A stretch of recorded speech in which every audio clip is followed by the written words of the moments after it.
It says that she is a gaunt, black-haired glamour ghoul who comes out through ominous... You're still afraid. Stop it now, I mean it. You know how people exaggerate. They're coming to get you, Barbara. Goes this with... Stop it. You're Barbara?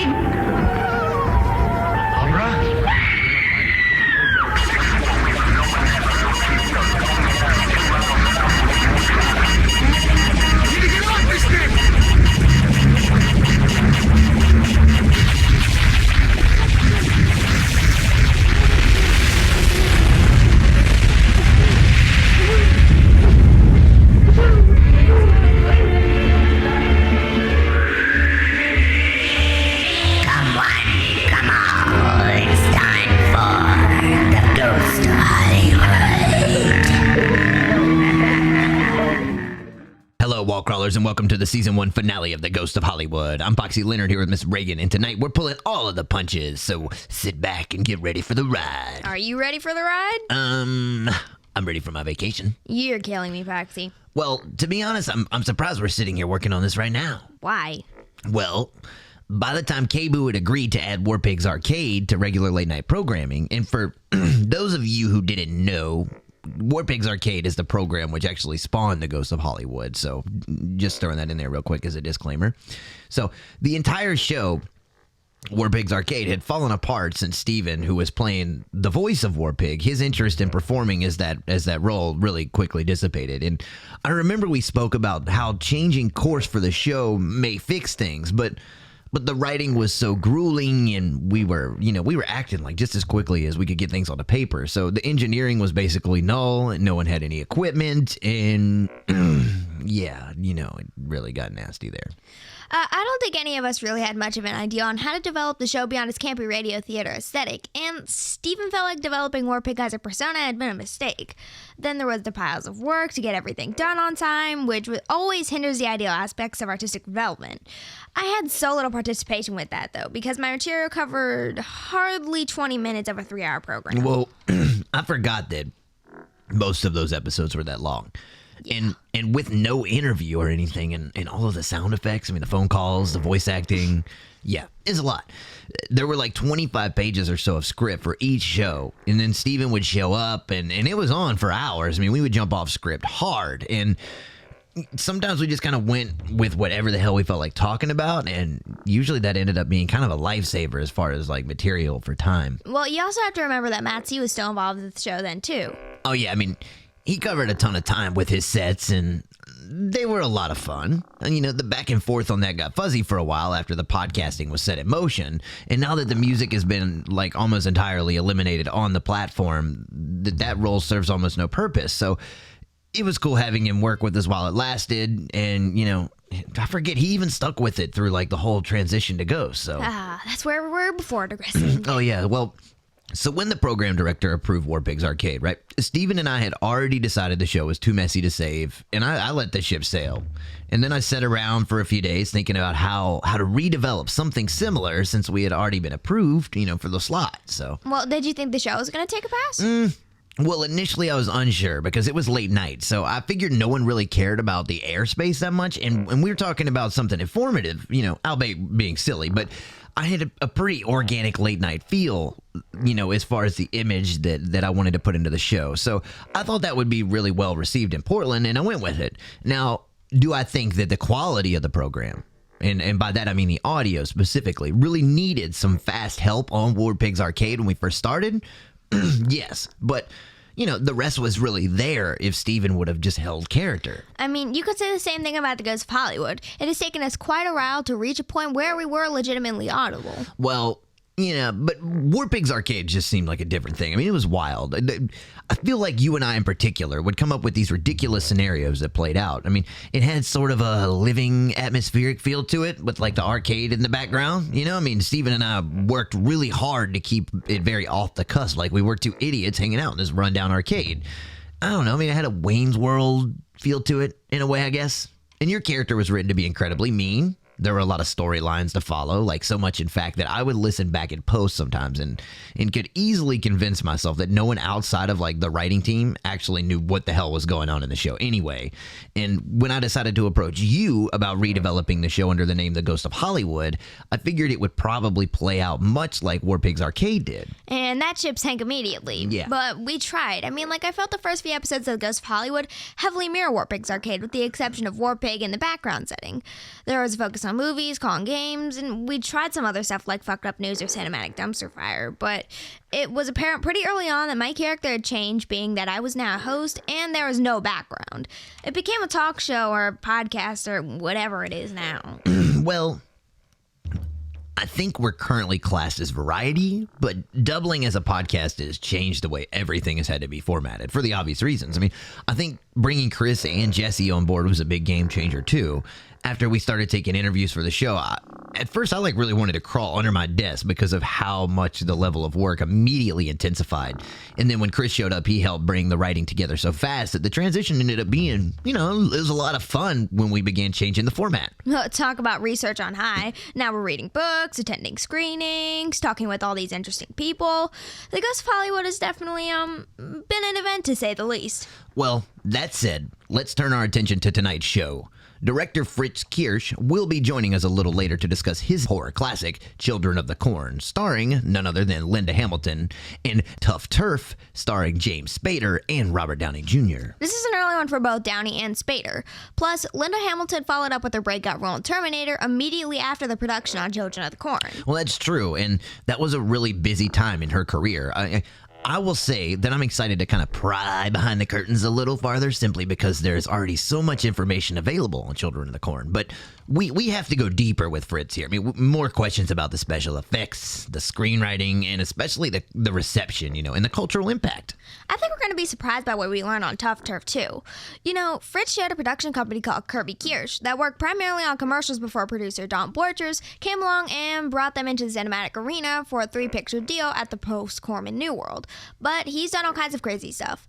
I know that we were discussing an interview he did with Steve Cooten, where he discussed working with Jacob Deschanel and Sergei Leone. Yeah, that Leone story was bizarre. I mean, I don't think we'll find much of a reason to talk about it tonight, but the whole ordeal was pretty surprising to hear. I mean, pretty strange position to be in when Sergei Leone has you kicking people out of a bus in the middle of nowhere. But they're teaming up with Borchers, I would say, is probably where Children of the Corn, really, that project took off. Yeah, but that's why I think Tuff Turf will be interesting, because all I've read about is how difficult Borchers became on set and how this caused a lot of strain for the picture. Then there was the random re-release of Children of the Corn last year, which I was pretty unaware of. Yeah, I mean, I think most people probably were. Well, Borchers had some legal stuff going on over Children of the Corn involving Weinstein and company, but it wasn't anything drastic, I don't think. Well, I know Chris was able to dig up some strange things in research on that whole ordeal, but that always happens. We always rabbit hole. So it usually results in us attempting to shed some light on these areas if possible. But I think in this instance, I feel like we would be reaching. Oh well, let's take a break. When we return, director Fritz Kiersch will join us live on the air to discuss his work on Children of the Corn and Tuff Turf. I'm Miss Ragan here with Poxy and Ragan, and you're listening to The Ghost of Hollywood.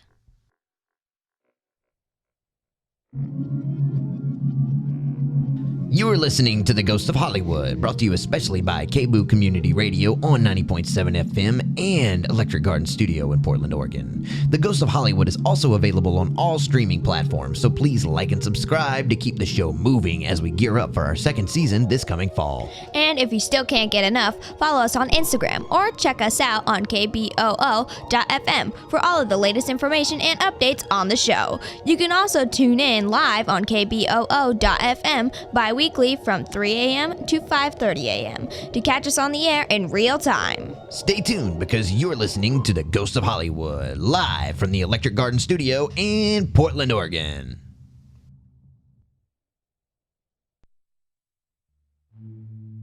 Well, hello, wall crawlers. I'm Poxy Leonard, and it's that time again. That's right, Poxy. Hello, everyone. You're listening to The Ghost of Hollywood. I'm Miss Ragan, and tonight we're speaking with Fritz Kiersch, the director of the 1984 horror cult classic Children of the Corn and 1985's Tuff Turf. Thank you for joining us, Fritz. How are you this evening? Life is good. Thank you very much, Poxy. Thank you, Ragan. It's a treat to actually talk to you instead of just listening to you. This is really cool. Oh, well, thank you for coming on the show. We most definitely appreciate it. We've been excited to have you here. We've been diving into your movies all week and, doing a lot of reading, a lot of research. Reagan, you're watching a little bit of the making of the Children of the Corn, right? Last night? Yep, I did finish it. So we got some questions. So Children of the Corn, quite the directorial debut. Prior to this, you were shooting with Terry Kirby and had developed the Kirby Kiersch Film Group. What sort of projects were you working on during this time? Well, Kirby and I met working for a particular television commercial production company in Los Angeles. He did the kind of business side things, and I was in the what's called the industrial side, making the commercials, working assistant director, camera assistant, that kind of stuff. And just as you grow up and you mature, and thinking that you are a bold young man, decided maybe I could go out on my own and do some things. So I freelanced for a while and met a guy in an advertising agency who was the producer for an agency who said he was kind of tired of working with the same production companies over and over again. And I said, well, I can help you there. I know how that works. I can make a commercial for you. And so he gave me a chance and immediately called Kirby, because he's more the producer. Yeah. And literally within a week, we started the company with folding tables and a rented house in Hollywood, and made the first commercial for this producer. And that led to us getting a series of commercials on a regular basis from that agency. And it just rolled us into what we were originally planning to be, was a production service company for a lot of European directors coming to the United States at that time to do commercials for Europe. Adrian Lyon and Tony Scott and Ridley Scott. And we would be the functioning facility. But instead, we had to share it with this agency's request to every week they were like Target stores. So we would make these commercials for them, like 5 a week. And it was terrific. It was great.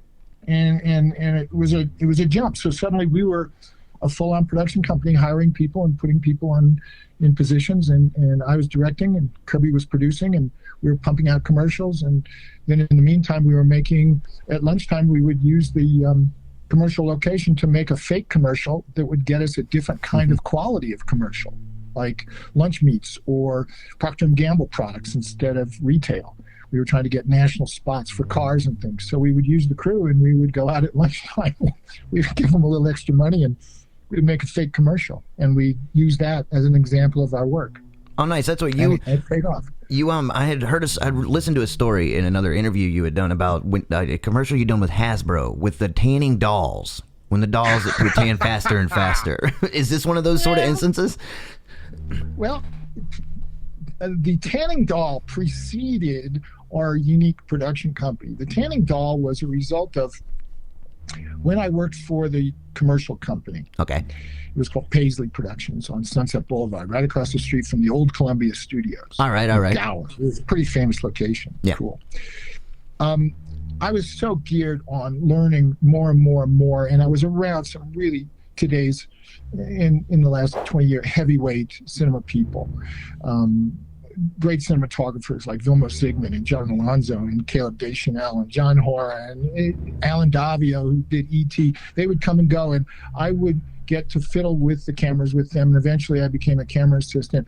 But a lot of what I was doing, because I had keys to the building and being the stage manager and in charge of all the gear, I would sneak in on Saturday nights. And I would take a record album cover or a picture from a magazine of a perfume bottle, and I would set up that same image and try to figure out how to light it, like the picture.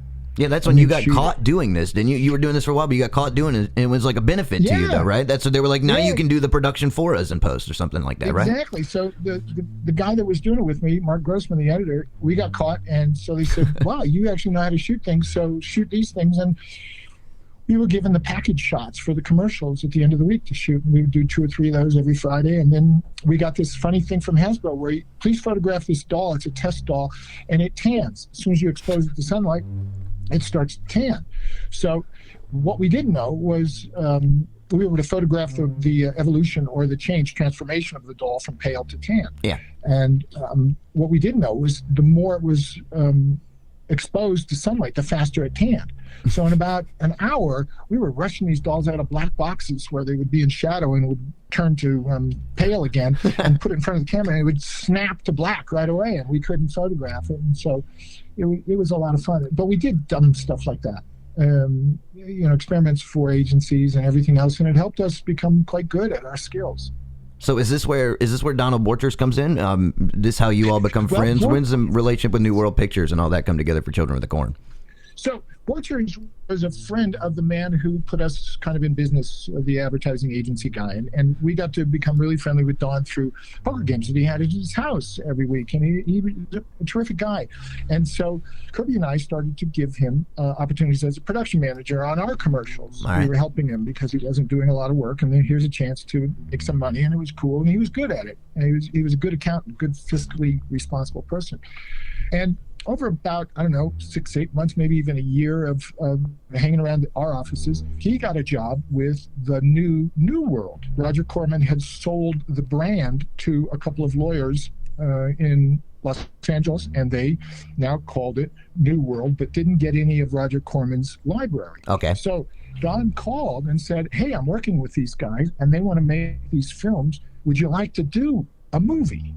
And I don't know. We're like 32 years old, and gosh, we make money and it's fun, and we don't have to work every day. And why would we do that? There's not a lot of money in movies at the time either, is there? I mean, like, not compared to commercials, not from what I've been told in any way. Yeah, it was a really kind of cool time to let a lot of younger people enter the theatrical market. I'll put it that way. Okay. New wave music was hot, big change in culture. It was kind of cool youth kind of thing, kind of a redo of the 70s. In and around cinema. So eventually we looked at the products that he was offering, and I liked the Children of the Corn, the horror film, because it was a simple kind of non-heavy duty effects film. It had a particular point of view about an age group, and this was cool. And so we said, yeah, let's explore it. And so we started. That was the way it came around.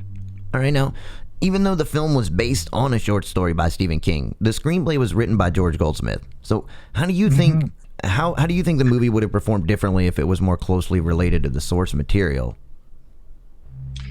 Well, the Night Shift, the short story, or the anthology Night Shift that had the short story in it, I believe, if I recall it correctly, had a political element. It had some references to post-traumatic stress disorder by the lead character, had done time in Vietnam, some elements of how that affects his thinking and behaviors, and some other things. The relationship with the woman was more stressed, more strained. It, I think, had more of an adult identity or circle of interest. And when the screenplay was originally created by Stephen King, what I understand is his skill as a screenwriter was certainly not at the level of his skill as a novelist. And therefore it didn't get a lot of attention. But Hal Roach, who did The Little Rascals. Oh yeah, Roach. I mean, like, that was Little Rascals was Hal Roach's big thing back there. I remember. That's where we jump into the syndication of television right there.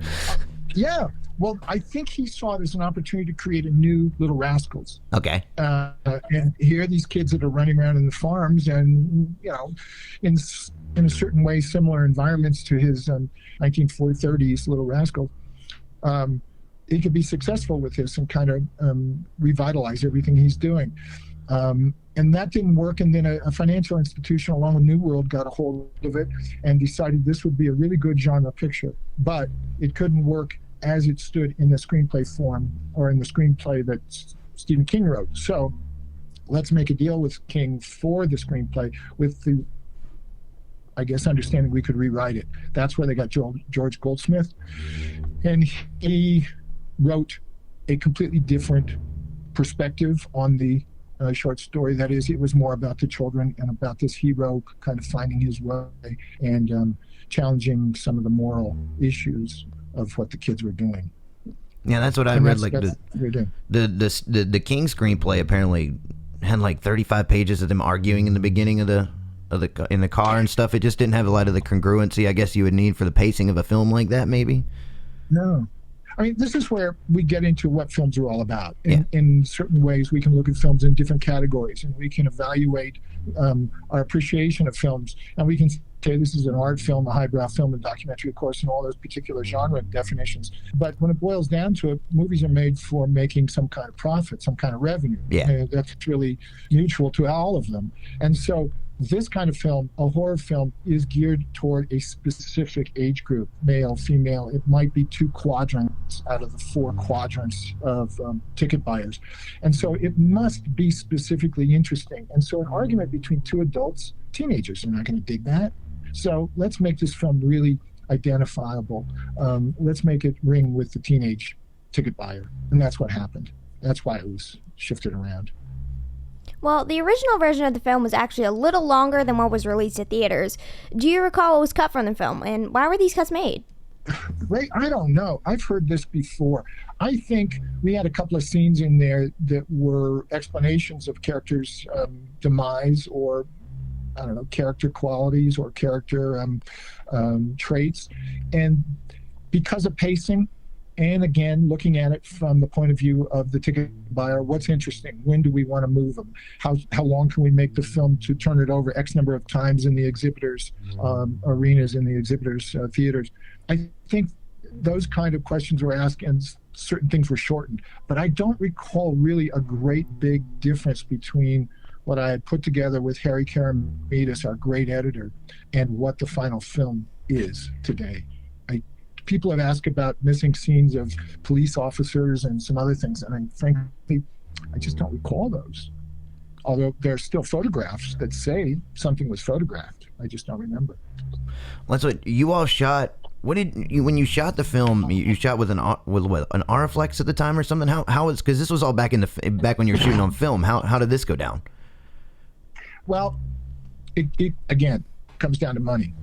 Kirby, being the astute and very frugal, smart producer he is, just said, wait a minute, we can go get Panavision gear at I'm going to make a number of $1,000 a day with all the cases, which will require an extra person on the crew to carry the cases. Or why don't we shoot with these great German cameras, Ariflex. And I knew them. I'd been trained on them. I grew up on them. And they're fantastic. They do everything. A little sound issue, but that's all manageable when you do your final sound adjustments and mixing.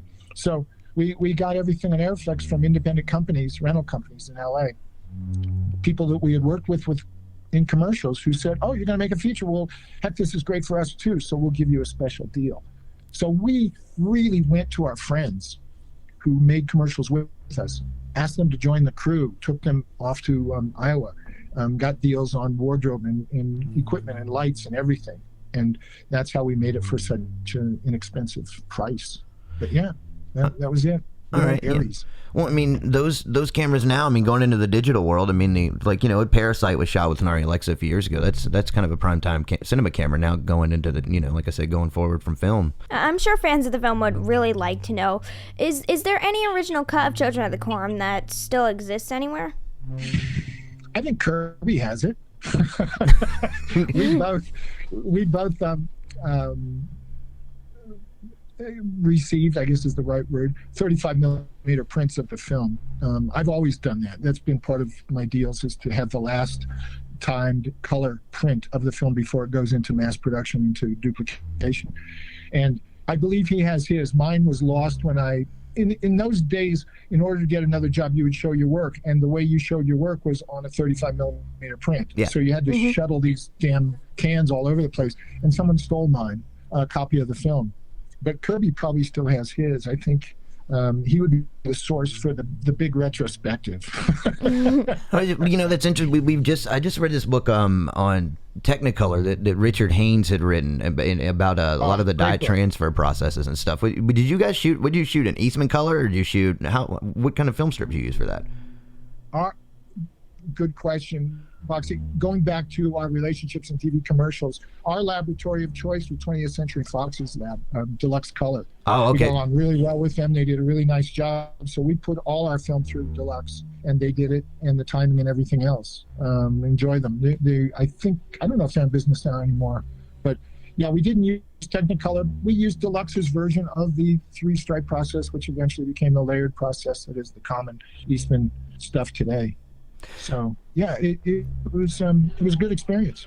All right, I mean, in custom like that Deluxe, like, I was watching old Schatzberg film, Panic at Needle Park, the other night, and a lot of desaturated color and stuff, and Children of the Corn kind of has in some of the films. There's kind of the lower lighting that seemed stylistic at the time, is it really, but it works well, like at the time I felt like you either captured it or you didn't, and I know that you talked a lot about the work that you did on lighting and when you were in the studio with the product and stuff later at night. So it seems like you all kind of knew how to make that film look right with what you were using at the time as well, which is pretty critical. One of the cool things directors get to do is to really choose a number of key players on your crew: editor, cinematographer, not just cast, and of course manage and administrate the entire narrative construction.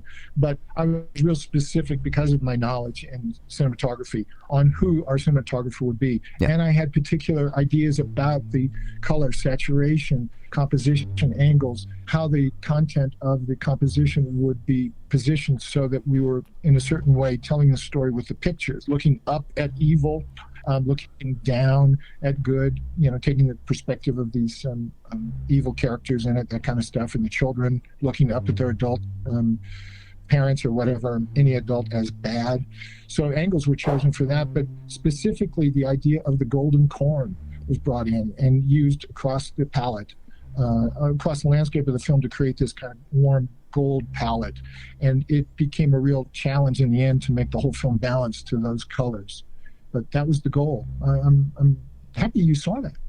Yeah, that was a really cool thing I worked on. And I know that you had mentioned that a lot of the camera angles and stuff, and I paid attention to the film because I'd seen it, of course, as a kid, where it scared the hell out of me, and I want to hide under my pillow from Courtney Gaines. But as an adult, seeing it and watching it more from as a study, what I had noticed and found kind of interesting was that where you had talked about how everything was really Hitchcockish, and there isn't actually any killings that take place on screen, kind of like almost like the opposite of what The Fog does. Like, remember when Carpenter had to go back and recut The Fog again, like put in the close-ups of stabbing and stuff? So in this one, it's like that, it's void of that, which causes a lot more fear, and the atmosphere is what you seem to be focusing on. So how did you accomplish that? Like, for instance, in the opening scene, which kind of drives the rest of it, especially for a younger audience, because it takes you really quick, so the Hitchcock thing, endeavor more into that when you were kind of going for that style, because that was a really interesting part of what you had discussed when it came to the camera angles and stuff like that.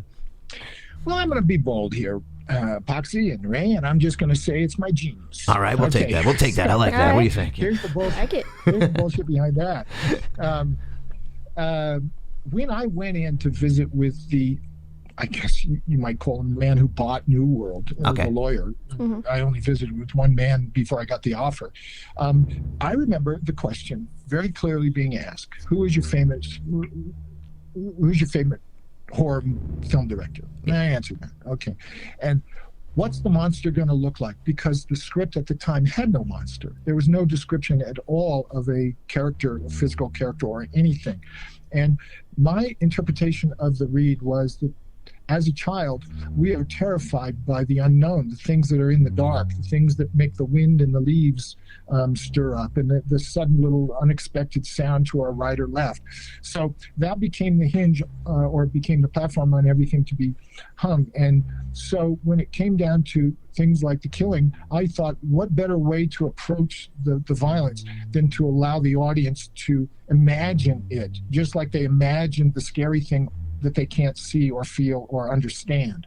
So let's keep things away from the traditions of showing puncture and collision and all those things, but use the, the Kuleshov, I guess is the real term here, Eisensteinian approach to a collision of two images. I'm make following the audience fill in the blank. And that gets the audience more involved. And when you're young, oh, that's really cool. Then your imagination's into it. That was the whole point of it. It was a It was an intended approach. So there's kind of like a kind of a vibe or an aesthetic, to it. So like it's, I mean, that said, all right. So the children in this movie, then they play and you work with kids a lot, because you worked with the younger audience in Under the Boardwalk, you worked with younger audience in Tuff Turf, but the children in this movie play a pivotal role because they're kind of like a collective antagonist to our main characters. And in previous interviews, you discussed the moral complexities you face as a director when developing the content for Children of the Corn. So elaborate on what you meant by this and how you were able to deal with it effectively at the time. Well, I'm glad you asked this because it's become a strong pillar of my kind of moral outlook or my ethos over the years of what film really should be. In other words, filmmakers can be inventive and they can make product, but they must always realize that these are global, impactful things they make and create and tell and show. And we can't just make a film for our own enjoyment because we like a certain thing, violence or love or whatever it might be. So let's be responsible filmmakers and let's not show things that could harm or bring the wrong idea to certain people. So you're making a film about children who are attacking adults. How irresponsible can you be? And I didn't want to be in that position. I just thought this is terrible. We must first of all have an ending that turns the whole thing around and speaks to dogma, that you can't follow people. You have to challenge. You have to have your own thoughts. You have to develop your own value systems, and you can't base them on what someone is telling you. You must, aspire to live properly. And therefore, you have to be aware of what you're showing your audience because they're impressionable teenagers for the most part in this kind of film. And so that's stuck with me over the years. All the time I think about how around the world these products will be received and how in the cultures of the world these products will be viewed and be understood. And so you have to be responsible when you start out, and you can't be just talked into chopping off and exploding heads and doing all these violent things for exploitation or for spectacle. You have to have some kind of reason they're going to fit or, show the audience the right thing if you show them something wrong. Well, now that said, this might seem shallow, but how do you, when Children of the Corn did become the success that it has become, we're sitting here talking about it a couple of decades later, and you've got people like us. We've sat here and told you it did scare the hell out of you, and the aesthetic play on it worked well enough to really mess with your mind. Does that settle? You don't seem, your whole career, it's not like you followed up with a bunch more exploit films. You don't seem like you did a lot of what the other horror directors did at the time and kind of went that route. You went to do other things. So has this one kind of haunted you in some way as far as where your moral stance is with this sort of filmmaking? Oh yeah, you'll dig this. So you make a film and it goes out around the world or whatever, and people see it and they respond to it in a variety of different ways, and some people like it and they send you nice letters. They find you strange ways. I've received letters that have simply been addressed Fritz Kiersch, Director, USA. Okay. It goes to the Directors Guild. The Directors Guild finds you and they send it on to you after 6-8 months of being in the Postal Service. Oh, really? It gets slung around like that? One day, and it was a concentric or a spiral sentence in red ink asking about certain things and how it was cool to watch these children die. And I literally, it just dropped out of my hands and I realized, wow, these things really affect people in the wrong way. This is scary. This is not good. Yeah. I don't like this. This is not what we start films for. We're not bringing the right voice to people, and it just indemnified the whole philosophy of the ethos. You can't do these things. But yeah, they find you, and it does come back to haunt you. It over the years, people have always asked about that, and I always have to stand up for the idea the film is basically a film about dogma, and that we should not follow others. We should test and challenge. Yeah, the end of it is like Lord of the Flies the other way around. I mean, without the Deus Ex Machina at the end, you know what I mean? But it is like they kind of where they turn on Isaac at the end, or John Franklin's character. But Yeah, we worked hard on that. Let me just insert this. We called that the Captain Kirk speech.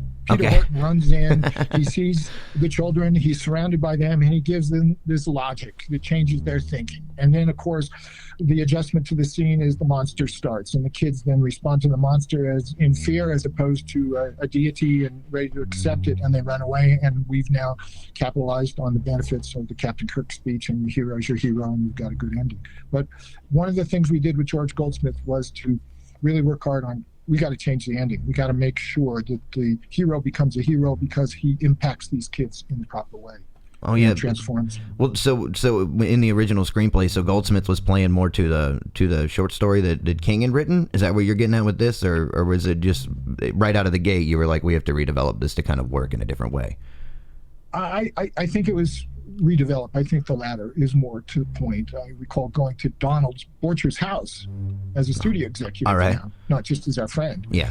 And working with George and Terry and taking, Don had these what do you call them? Fabric shears. They're, scissors that are like 12 feet long. All right. I mean, really 12 I'm inches following long. you. Yeah, You've seen yeah. These extended fabric shears. And they could cut a whole page of script in one chop. And he would just pick up the page and say, what do you think? And chop, cut out character speeches and tape them to another page that was chopped. And we rewrote the script that way. And then George filled in all the chunks that didn't transition well. And so that was when it was decided we got to come up with a good ending for our hero. Oh, Probably wow. because of what was changed, but also because of the purpose of the film, to make a good quality ending. So a literal cut and paste. That's pretty interesting. Oh yeah. I was really hot to buy a pair of those big scissors someplace at some fabric store and get them mounted and give them to Donald as an award, because it's the weirdest way I've ever worked on a rewrite. Yeah. Yeah. All right, I'll never look at those scissors the same. Anytime I see him now, I'm gonna have to tell this like weird story about the history of the screenplay of The Children of the Corn. The history of Hollywood through some kind of shears. Well, everyone, of course, remembers the character Malachi. Can you tell me more about how you first met Courtney Gaines? Oh, Courtney's wonderful. He's still a friend. We've spoken over the years and remained friends and worked on a couple of things together. And he came in pretty much the way he looked in the film. Real scraggly, long hair, red hair, kind of unkept, kind of dressed in a kind of a, worn out clothing kind of stuff. And the casting assistant, Jeff Greenberg, who became quite an influential casting person in Los Angeles, like Cheers and other really popular TV shows. Yeah. He was in the room with me, and I think Linda Francis was also, I can't remember, but Kirby was there. And so we're doing the reading, and of course, low man on the totem pole, Jeffrey, has to read opposite each person auditioning. And so Courtney came in and just vibed the meanest vibe you can imagine. Usually in casting, there's some socializing, and then let's do the read, and then thank you very much. In this case, in marches Courtney, and just sour and evil, narrow eyes, just intense. Yeah. And so let's go. No socializing, do it. And he reads, and it's a scene I think where he takes the Linda Hamilton character hostage and threatens her life. And out of nowhere, he pulled this damn, about a 10-inch knife, a real one, out of his back, and put it up at Jeff's throat. And I know we're auditioning, but Greenberg went through the roof. Just get out. This is crazy. I'm quitting. I never want to do this again. These people are crazy. This is awful. What's wrong with you? You should use a pencil. You can't do this with weapons. And so I thought, this guy's great. Hire him. He looks great. He's mean. He gets it. He doesn't care about the rules. This is the kind of character this Malachi is. He is he's an evil henchman. So that was it. It started a good long friendship. So he knew he was made for the part. Kind of like a full-on method performance kind of stuff at the time. Yeah, I heard that interview when he was talking about pulling that prop knife out and freaking that guy out. And he's like, I got the job, and the other guy wanted to quit immediately. Well, it's, the insight on that is when you're making the movie, it's like, okay, who's more important? Courtney, the character, or this casting guy? Well, we can get more casting guys. Oh, yeah. So, Did he really quit over it? He really quit over it? No. Oh, okay. I was like, all right. That's it. And a nice conversation with Courtney about, okay, come on back another time and let's do it, but please this is policy, this is procedure, this is the way you do it. Protocol is not to bring weapons into an audition. He was a young actor. He just was full of it and energy. He just wanted to be authentic. Yeah. So I understood it. It was fun. Makes sense. All right. Well, how did working with him on Children of the Corn lead to you working with him again on Winners Take All? Where'd this? Well, in that film, again, we had a kind of a group of characters that really in collectively they created a particular persona, and he was the element of kind of the loose country hayseed kind of guy, and he could play that role really well. So a little haircut and goofing around, he became kind of this hayseed character that is in that film, and our time together on Corn was really enjoyable, and I thought, fantastic, let's keep this going. At the time, I had a very strong belief that we should be more like a company and just keep making films, and everybody does different jobs, and we take on different roles, either cast members or crew members or directorial positions, administrative positions, or whatever. Yeah. So I wanted to keep bringing on more people that I had worked with. I respected them, I trusted them, I knew the level of work that was being produced, and Courtney checked all those boxes. He was just perfect. So that's why I say we're still friends today and talk about products to make together. So he's done really well. I'm proud of him. Yeah, he's a dad now. He's got 2 kids, and he still acts quite a bit. Doesn't he? I believe. Yeah. And a musician. He's got a band, a couple records out. Oh, all right. He's pretty active. I didn't know about that. We got to play the band. I want to play the band on this episode. Do you know what the band's called? If you don't, I'll find out. I'll find out. He sent me a couple of copies, links to listen to new things. All right. Yeah, I'll find it. We'll tell the audience out there, get ready, because Malachi is coming for your dreams with his music now. Okay, so it was definitely a big year for Linda Hamilton. Did her coinciding release in Terminator help draw interest in her performance in Children of the Corn? Oh, very much so. In the long tail of the exhibition of Corn, when you can relate someone who is successful in much larger film with much more identification, like Terminator, in what she did in that role, absolutely it helped it. And over the years, it's really helped it. And she was wonderful. She is so cool. She, I think at the time of Corn, had just done one film about some kids at UCLA that developed a game with dart guns where they would play tag, kind of an assassination game, this kind of stuff. And she did a great audition. She was really cool. We got along really well. And then when we were finished, I remember talking to her about this opportunity that was presented to her, Terminator. She never told me the title. She said, it's Arnold Schwarzenegger, and he was in the future, and he comes back, and he goes past me, blah, blah, blah. I said, I don't know, Linda. It sounds really mixed up. But, Arnold Schwarzenegger, I guess he's got an audience. It sounds cool. She said, well, I'm not sure if I really want to do it. Well, I was the worst person to tell her not to do it. I said, did it make you question your judgment after Terminator came out? You were like, I don't know. Kind of have that like. Oh yeah. I have the touch of brown. I mean, it just goes sour when I say, oh, that's good. Well, then it's just the opposite. Oh no, it can't be the case all the time. All right. Well, what about so let's go back to talk about location for a second now, and. But you know what? Before we do that, you did mention some about Linda in the other interviews that I found interesting, because I had watched like To Have and Have Not the night before I heard it, and you mentioned like the Bacall reference in casting her, and I was thinking about the duality of it, because I kind of played that into thought. Now you know how Bacall is in Key Largo, she's very innocent, and then of course in To Have and Have Not is more of a traditional persona of that kind of kind of a femme fatale, and I really kind of saw that in Hamilton a little bit. I know it's subtle, but I saw what you were saying about that. Where did you draw that reference from in casting her? In the audition process, you always look at the work of the person presenting themselves for the role. And Linda presented chunks of that film called Tag, the one that preceded Children of the Corn for her. Okay. And in that film, she does that moment. Put your lips together and just blow. Yeah. She replicated exactly. And I thought, this is cool. She gets cinema. She understands it. She's playing with this kind of homage and this tribute, this fun, making something old new again and stuff. This will be cool. She has the skills. She's got depth, range. This is cool. But yeah, it's in that film that I saw it, and that's what sparked it for me. Well, I know you spooked her on set with the kid under the blanket. Did she take well to that? Did she take well to that?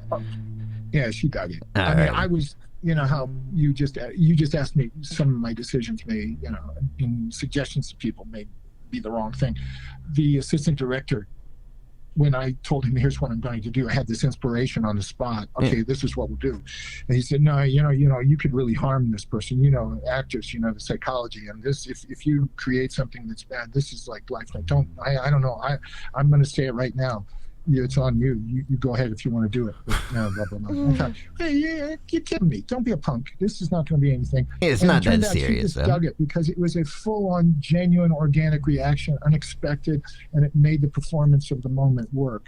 And that's the way she approached the work. She didn't like to go through a scene 15, 20 times because it wasn't fresh. She always liked the idea of unique and organic stimuli to give her a genuine response. The old I really Bogdanovich think first it's true. take sort of thing there, like what you get right off the go with your emotion is the best one you're going to get. Is that where you're going with this? Yeah. All right. Yeah.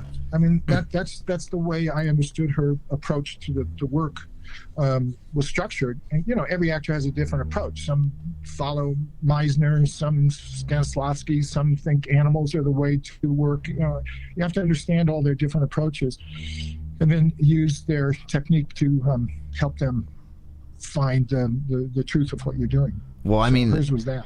So in contrast earlier, then this inspired decision was great because I feel like that part, it catalyzes the film. Like it really is a catalyst. It wakes you up. You're like, when that kid comes up under the blanket, you're like, okay, I'm involved now and terrified. Oh yeah, yeah. So it's you're shooting a trailer when you do stuff like that. That's a chunk for the trailer. yeah. All right, Show I'm me following. The poster. Let's see the poster shot in the movie someplace. That's one of those things. So, well, let's go to location then, because location was a big part of this, and you all had to film and kind of fuse all of these towns together to make this work, right? So, tell me about the decision to film in the cities you chose in Iowa after all the traveling around. I know you landed in you ended up with what, Sergeant Bluff, Whitings. Tell me some about this. Sailing, Hornick, yeah, Sioux City. Kirby and I, let's look at a chronology, a little timeline here. I think it was Thursday I went in. I'm just going to say Thursday because it was, I remember, a weekend of decision. And I spoke with the studio people and then met Kirby. We drank a beer. We talked about it. We looked at the financials. We said, gosh, we make commercials for this much money. They have this much money. We can make a whole film. I think we can do it and everything could balance. So literally Monday, we said, okay, we'll make the movie. And then Tuesday, we started in location scouting. I mean, it's time to go. Let's do it. Let's make movies. And talked with lots of different film commissioners around the country, like Texas and Nebraska and so forth. All responded that their corn that year wasn't very good. They didn't look forward to a big season, so they didn't have much. And the one state that did was this funny little Sioux City Film Commission, which was really a Chamber of Commerce offshoot arm. And this man just kind of took us under his wing and said, come on here. We went, Terry and I flew around the country in little airplanes in all kinds of different places. And then when we got to Iowa, this guy bought us dinner, took us out driving, showed us all the different cornfields, and they were spectacular. Just a sea of corn everywhere. It was great. Yeah. And near Sioux City, we could base camp, stay, house the crew. We could travel 30 miles in any direction to these particular places, the unique things that he was showing us. It was great. Then when we went back in September, all the corn was dead. And so we, Farmer's Almanac, page 1, know what you're going to do before you do it. And we didn't do that. And so we got there. And so on one side of the road, on one day, the corn would be green and strong and 6 feet tall. On the other side, it would have been already harvested. We'd come back the next day, and that corn had turned yellow and frail. Since you had to paint the stalks green because the seasonal changes kept discoloring it, how serious of a complication was this?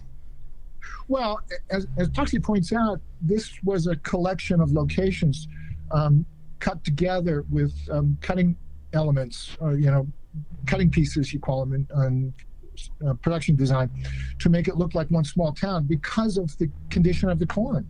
So we would go to a particular location 30 miles from where we were staying, and it would be really good, but it didn't service all the needs of the scenes that were shot there. So we'd have to go off to Whiting or Salix or Hornick and continue the scene there because the corn was better there in the time. So in kind of following the seasons and the growth cycle of corn, we kind of moved between the different locations.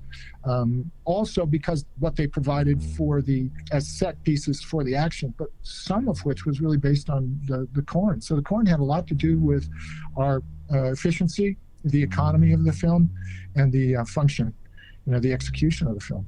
From It really did come into play. And it was true. We did paint it. We wired it, stood it up, odds behind it. I had production assistants on the ground holding it up. Was this for like close-ups and stuff though, or I mean, you didn't have to do this for like hundreds of yards of corn, did you? I mean, just within the frame of the camera for each okay. shot, that kind of stuff. It was wired, and our special effects were really simple in-camera tricks for the most part. Fish wire and stuff like that, running the camera in reverse and upside down and making things look as if they're attacking when really they're just being reverse pulled off and that kind of stuff, or whatnot. And so it was a problem, I must say that. You're diffusing my nightmares. Now I'm just like, I see the corn pulling away from me, and it's spray painted, and now I'm safe. Yeah, that's right. Life goes on. All right. It was cool. From what I've read, locals were very accepting of the cast and crew, inviting you all to local events, into their homes, and working cooperatively with the crew so that certain scenes could be played out effectively. In all of this, what are some experiences that you recall? Well, first, the children that came out for casting to play the roles of the large group of kids in this cult were fantastic. They just were dedicated. They'd do anything. They were remarkable. They were so much fun. We enjoyed them. I enjoyed meeting all of them and having a good experience and making sure they did too. So they provided really a lot of the enthusiasm to get up and do more every day and to work the long hours that we did, the 20-hour days and things. The city itself, a number of the cities just said, come tell us what you wanted to do in our little town, and we'll talk about it. And that meant we want to close down the whole town. We don't want anybody to be around. We want to put corn stalks in your windows, and we want to, do this, do that, put dirt on the ground, whatever. Did you cast a lot of kids that were locals? I know you cast some like local drama kids and stuff, but how many locals are actually in the film? I can't say enough about the people in the townspeople in the places that we went to work and that we chose in which to film. They were extremely accepting. The kids were wonderful. The townspeople actually opened their doors to us and had community meetings. We would explain what we wanted to do, and they would just say, yes, that sounds fine. You can close down the whole town. We'll stay indoors. We won't be on camera. We'll hide, these kind of things. Casting was very important. We could not carry a full cast of children from Los Angeles because of labor laws and because of just overall costs. And so we had to hire locals. And as I mentioned, they were just wonderfully enthusiastic and dedicated to do everything that was required. And of course, we followed the rules of child labor.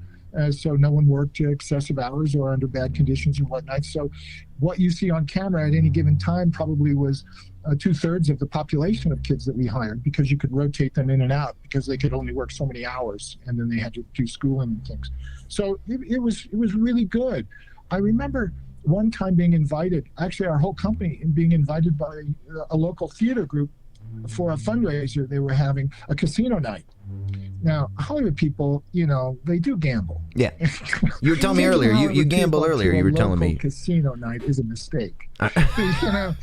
The sharks come out, and I had to tell people, quit winning. Just let them win. We're not here to take their money. Oh. It was kind of like, wait a minute, guys are fanning like $50 bills. Look what I just won. Give it back. Give it back. Oh, man. Don't do this. So it was fun. But they were wonderful. They were generous. They're really, really nice. That's good. I think we put a few of them in the film, in fact, the adults, citizens of the town. And much of the early portion of the film, the slaughtering that takes place, the attack in the coffee shop, was done back in Los Angeles on a 2-wall set because of time and efficiency, when myself, Kirby, and about 3 guys could just chop through those quick montage sequence of the attack. That's not actually in the cafe, just the wider shots are. So some of the people are LA people, some were locals. All right. Well, let me ask this, because in some other interviews and over the years, you kind of had a mantra. You say that you like to use there's magic in mistakes, right? And I know that I don't remember the particular instance, but I know that you give an example about this in the making of and the documentary of it. So how did this play out in Children of the Corn and in other films? How's this play out in Tuff Turf too? I mean, where do you guys mess up and all of a sudden you're like, that's great. I love it. I'm going to keep that. Well, yeah, it's been a mantra for years.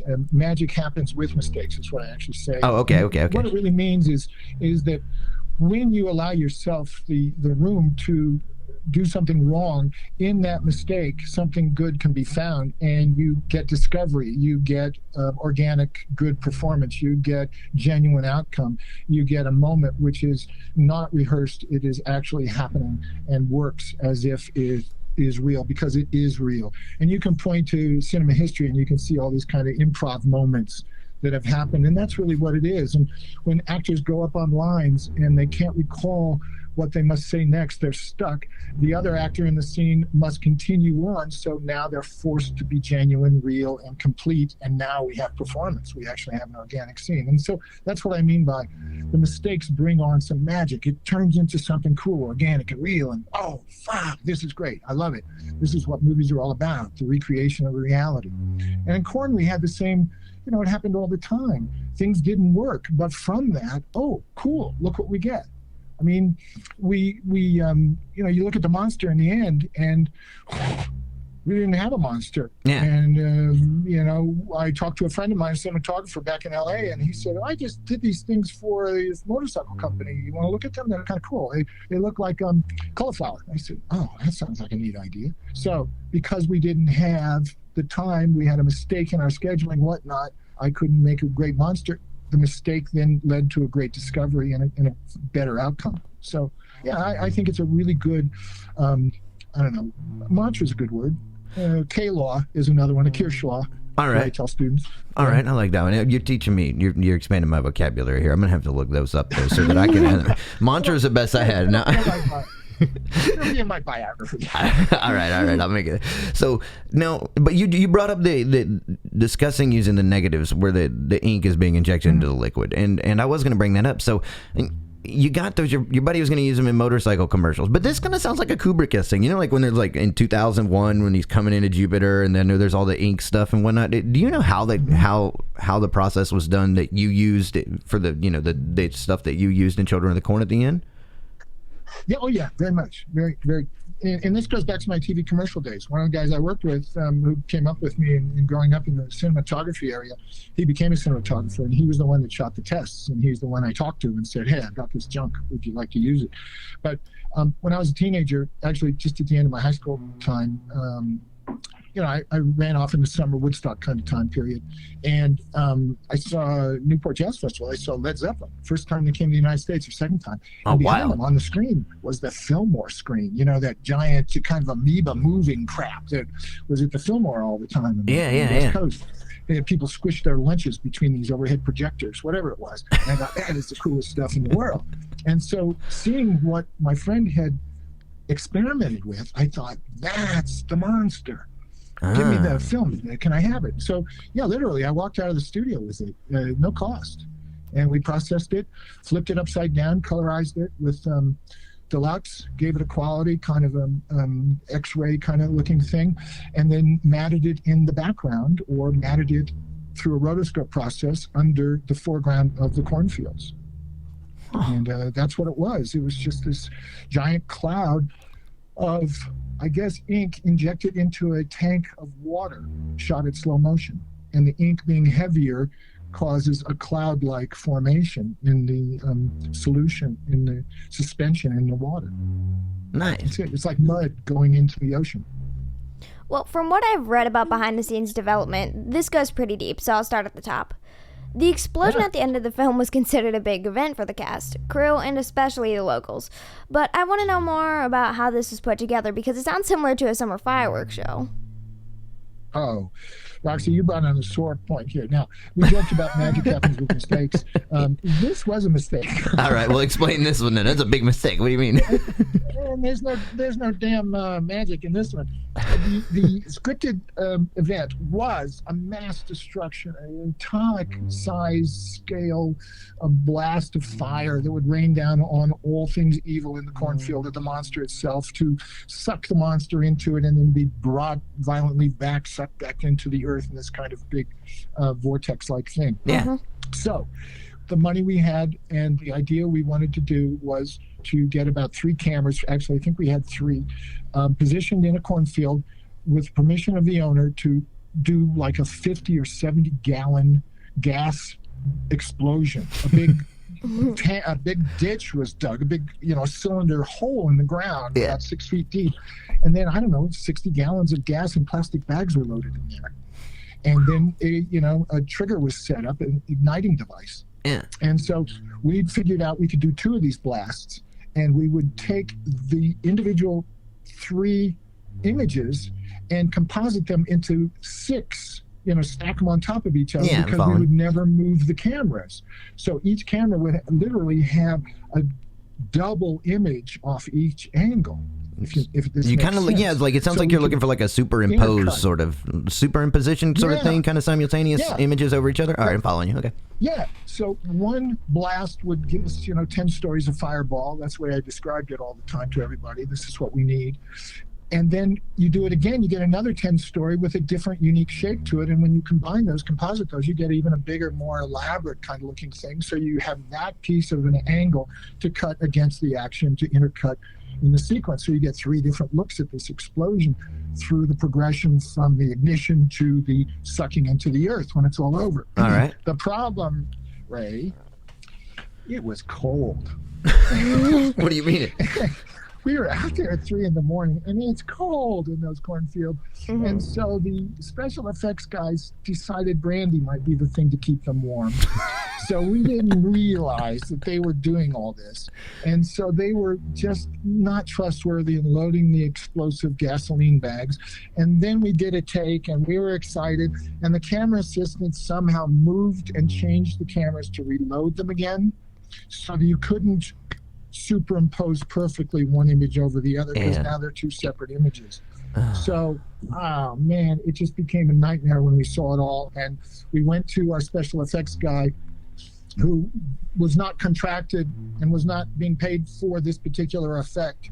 And he agreed to do something and did that, which is the outcome that is in the film. So it's, by today's standards, just not that level of caliber, and it was all out of a big mistake. And that's why it's got kind of a triple cut to it. It's different angles, and it's got a cartoony outline to the flame itself, and the sound carries it for the most part. That's all we could rely on. So it's like so with the special effects, like again with John Franklin when he's crucified, and it's like that's coming up on him. Does the guy do that too? I mean, you kind of sound like you obviously aren't happy with the way that they dated.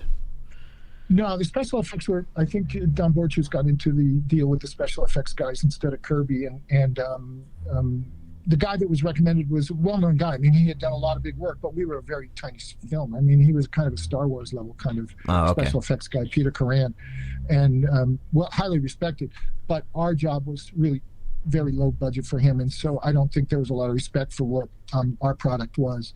And so the work that was done was kind of, this is as far as I go on what you're paying me.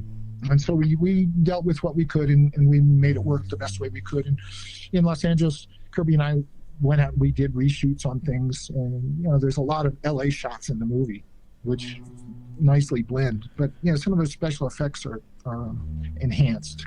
What do you mean by the LA shots in the movies? Like exteriors, just broad shots or sky or? Yeah, a lot of cornfield is Los Angeles because it's dead corn. Okay, I'm following you now. I didn't really put that into perspective. That's funny. Yeah, and the north end of Los Angeles in the valley, there were still farms out there, a couple of big cornfields, in fact, for Halloween. And so we went out there and shot some of the sequence where the suitcase where the child who's escaping is found, and some of the stalking around in the cornfields because the color was good, and the car driving, going off on a tangent road, the Y on the road, and I don't know, sprinklers irrigating the that's Bakersfield, I think, California. Oh, all right, that's irrigating the fields. Isn't that quite an amalgam? That's where they still do Halloween stuff down there now, though. I mean, they haven't because of the pandemic, but didn't Elvira performs down there like every October and stuff, doesn't she? Yeah. Okay. Yeah, I mean, you can get anything in LA. Let's face it. What the heck, But yes, in finishing the film, Terry and I would sneak out and do things. And being a camera guy, I could shoot it myself. And you can even see in one shot where the car is traveling. I think it's an early part of the film, opening title sequence or something. Cornfields. You can see the bumper of my car because I stood through the sunroof and shot. Oh, really? And you could see this awful green frame thing pop in, and that was the color of my little French car. Oh, see, those are the Easter eggs. Those are the things you noticed that we haven't. So it's like now I'll be looking. I'll be looking for. The man behind the rose is actually a wheelbarrow dragged underneath the dirt upside down on a track. From conception to completion, how did this play out? Yeah, how do you build this thing? Like, It sounds pretty hard. No, it's really cool. You'll dig this. So again, back to the problem. What's the monster look like? What's the monster? And it was the challenge of me that kind of kept me awake before we got up there. And when we were there on location, I kept thinking about, gosh, what is going to be good? The monster's everywhere. The monster's in the earth. It's in the sky. It's all around us. It's everything that's inside our thoughts. Yeah. So I don't know what inspired me, but I had this idea that the earth, the geology, the topography would raise up, and we would see these fingers come at, physical fingers come at our hero, at the I don't know, the kids or whatever. Yeah, I'm following. So it wasn't just in the air. Yeah. And so I kept thinking, how do we do this? And I spoke to the special effects guy, and I said, is there a way to put something underground that we could move and then it would push the earth up? And he said, yeah, we could take a backhoe and we could dig a trench and we could put a tarp over it, and then I could put vermiculite on that and blend it with the soil. But I'm not sure what would push the tarp up. If we spiked the tarp down on its edges, then we'd have tension. We could push it up and the vermiculite would look like a mound. And literally, this is the truth, there was a wheelbarrow next to us. And I said, what if we turn that upside down? That's a hump. Did you have to And we put built a wheels on it? track, and there was a tractor about 40 feet away. And I said, could we hire that tractor, put a cable on it, and run it to the wheelbarrow underground with pulleys? And we drive the tractor, the cable pulls the wheelbarrow, and then the track goes up kind of on a ridge, on a hill, and then it goes back down. So the vermiculite hump would happen, and then it would sink back down, pressured by the upside down wheelbarrow. That was it. So you actually had to y'all had to build wooden tracks in the ground for this thing, and did you all right, so the wheelbarrow upside down, you had to put wheels on the bottom of it too, I guess, right? So I'm thinking about this. Wow, this is unique. Yeah, so the special effects guy grabs his welding thing, does a quick weld on an upside down wheelbarrow bucket, in a day, builds the wood track with his crew, digs the hole, and literally 2 days later, my idea, there we are, we're shooting. And we had a run of probably about 40 feet or 30 feet of that track, and we just shot it in different angles. I shot it in different ways to work with the action and the continuity of action, so it looked like it was continuously after the child or the person or its goal. So it's just making movies. That's all it is. And the same is true of some of the attack on our hero, a higher point of view down to our hero. That was a welding job of pipes put on the front of that tractor that would mow down under the frame of the camera the corn stalks. So when you drove the tractor, they would just magically fall down in front of your view, the point of view that you have. And that was just a bunch of pipes. Was it difficult? Like a cow catcher on the front of a tractor. I'm following you. Almost like kind of like a, oh wow, like a big like fork in a sense. You kind of, is that where you're going with this in a sense? Okay. Yeah, exactly. Well, how'd you get up on the tractor? I mean, the monster's coming. So you saw the monster cloud coming at you, growing, the proxemics bringing it closer in tighter shots and angles, and now eventually we want to be the point of view of the monster. So what's the point of view of the monster looks like, and how can we make that scare the audience? And so let's show the corn being smashed down as it's traveling toward its goal, and that's how I figured out how to do it, just with that same tractor. So that cost us, about $200 in parts. Did it take a while to put all the tracks in and stuff? The wind in the field were all those, those airboats in Florida? Yeah. Yeah, that's where we got the wind. Oh, that's what I remember. Yeah, you actually used the wind to blow, like they blew it onto the kids and on everybody right there out. How'd you set it up? We dragged the boats out on trailers, and the special effects guy aimed the fans of the boat. They're supposed to propel the boat on the trailer. What about sound? The actors, and we just turned them on. What about sound? Shoot it silent, and we added the sound later. Oh, okay. It's movie making. Yeah, I mean that makes sense. you don't have a lot of money, so invention was the name of the game, and that's why it was so much fun doing this film. I just got to kind of imagine and figure things out, and thinking from a cameraman's point of view and so forth.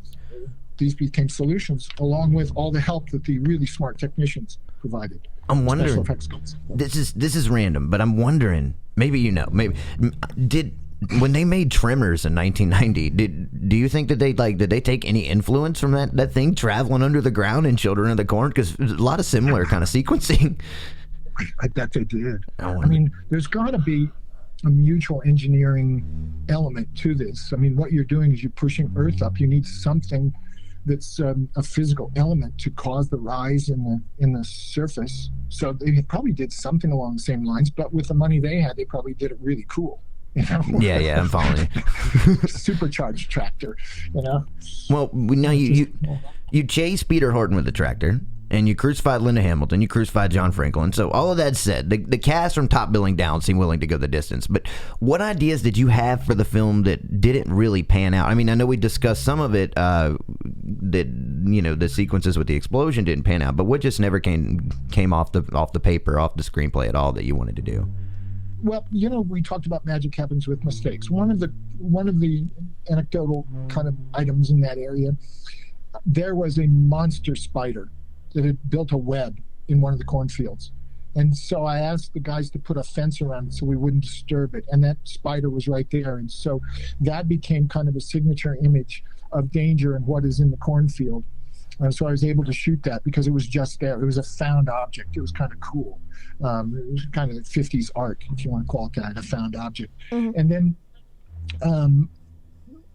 the monster itself was to be kind of a series of soil collapses. Besides rising up, it was also to fall down. So trenches were built, and the substructure out of literally toothpicks or popsicle sticks were built to hold up the soil so they could be yanked, and then you'd see these crevices start. So a whole series of those were built that never got shot and never got into the film, which was too bad because I wanted the monster to be more extensively physicalized. And those are a couple of places where it was kind of too bad. We ran out of money and time. That always being the big thing, how much time we had to shoot it, the limited schedule, and getting all this done in that short schedule. So, yeah. Well, I know Borchers has remade the film a couple of times since '84. What do you think of these films? I've never, to be very honest, Ray, I've never really seen all of them and seen all of each one. I've seen bits and pieces. I know the first one I took a look at because I knew the director, and I wanted to see how they handled the material and the sequence of the story, the expansion of the narrative. And I saw some of the footage I shot in my film, in his film, and I thought, okay, I don't want to look at these things anymore. And I've read about them, and I know Don Borchers tried to, or he did, direct a TV version of the film because of a conversation, I guess a pledge to Stephen King that he would follow the true original narrative, the short story, more closely. And so he tried that, and then I think through his goal of making a new direction, a new arm for the film as a spin-off or a rethinking of the original concept, that ability to license that approach to intellectual property enabled him to participate in the last one. I've never seen, like I said, the whole of any of the films, just little bits and pieces here and there. But I do know some really cool actors of today were in those early films. And that's what's really kind of neat. They got their start, just like in Children of the Corn, the first one, and became pretty good actors. Well, so that's kind of a neat thing. I know that you said that you're glad the original had spawned sequels, but have you seen any of those sequels? I mean, like separate from the ones we were just discussing. How do you feel about the movies themselves?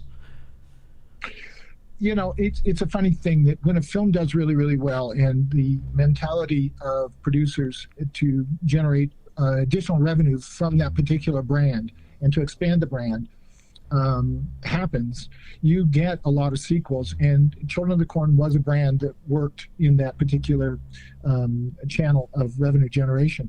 But to keep the revenues flowing meant to lower costs. So against the opportunity to make a film was the diminishing financial backing, the resources to make the film good and to do an adequate job, a complete job, a good thing. So it was a matter of exploiting a brand and milking it, and that's what's happened. And it's not really been a thing of a franchise of expanding character or developing arcs or moving the story into a new arena. It's been one of brand exploitation. So that's why I say I've never really watched them. I think that's a marketing trick, a marketing tool, a marketing channel that works. So Terry hired Jonathan Elias to create the score. What's the story behind this? Jonathan, a good guy. When Terry Kirby and I were making TV commercials, we were approaching agencies across the United States, a number in Los Angeles, a lot in New York, because that's where the big work was being assigned. So a woman who helped us get into agencies in New York had met Jonathan because he was doing commercials. He was scoring commercials like Michelob beer. I think some of the original jingles for Michelob or something was his work. And so she kept saying, you should meet this guy. He's pretty cool. He's got his own studio. His brother's his producer. They make commercials for a number of different agencies. And since we're really familiar with that world, we got to talking with him and, hey, you want to do this? And so he kind of put together a little something or other, and we said, that's cool, let's do it. And as we worked and as it progressed, Kirby kept talking with him, and Jonathan developed the entire score based on a concept of we need children's voices to drive the oddness and the uncanniness of this world. And that's what he did. So Kirby is really behind the whole idea of having Jonathan, who really wanted to get into features and get away from TV commercials, join the company. And that's so it worked really, really well. You were originally like, and he was kind of like, came afterward. There was somebody else lined up, right? And then you all wanted someone that was kind of a little greener or something along those lines. Am I correct? I think the studio wanted somebody with a name that they trusted. When you're a first-time person, as I was as director and Kirby as producer, there needs to be an insurance package for the financial side. I'm following you. Yeah. They want to have in place a known, experienced editor or cinematographer or production, a first assistant director, someone who they can trust and know will make sure that the product will be completed and delivered. And so when it comes to score, the concept behind score really is a rewrite of the screenplay, and the musical qualities and themes created are efforts to tell the story on a certain emotional level that is not being done in dialogue or in behavior of the actors. So it's really important. So I believe they wanted someone with a longer resume and more experienced and not out of commercials. Since we were out of commercials, that's it. We'll only take so many out of commercials or rock videos, and then we got to have movie people. But Kirby, I think, went to bat for Jonathan and proved with his sample work that he was the capable guy, certainly financially capable within our package, our budget, and fought for him and won. So I'm glad, because he did a good job, and I believe he also did it on my second film too. Again, Jonathan, come and work with us again. Just a little more rock and roll. So it was fun. Yeah, that's what he worked. So he was with you on second film's Tuff Turf, right? Following right after this one. So he worked with you again on that one. And I know we'll have to talk about that in a minute, because you have a lot of live music in that one. And there's quite a bit of live music in Under the Boardwalk too. Very much a theme of your films at that time. But Borchers does, though. He mentions in a previous interview that I had read, and I can't recall the source now, but he says that, Elias wasn't knowledgeable. And you're going to first I got to know what a sync pulse is, but he says something about Elias not being knowledgeable on how to encode a sync pulse, and that this kind of caused some last minute surprises in post-production. Can you kind of give me the layout of what happened here and what a sync pulse is and stuff? Well, I don't know how honest Don Borchers is about that situation, or if that situation actually occurred. Jonathan when he joined, said he would do the score, has a strong history of making TV commercials. Yeah. In other words, he knows production, and he knows what sync pulse is, and he knows why sync is important, so that the tracks can lock up properly for playback, and therefore work and be synchronized with the picture and so forth. It's a code that's put on the film. I'm following you, kind of like where they used to hide like the little optical track in the frame, kind of like in the past. Yeah, it's time code.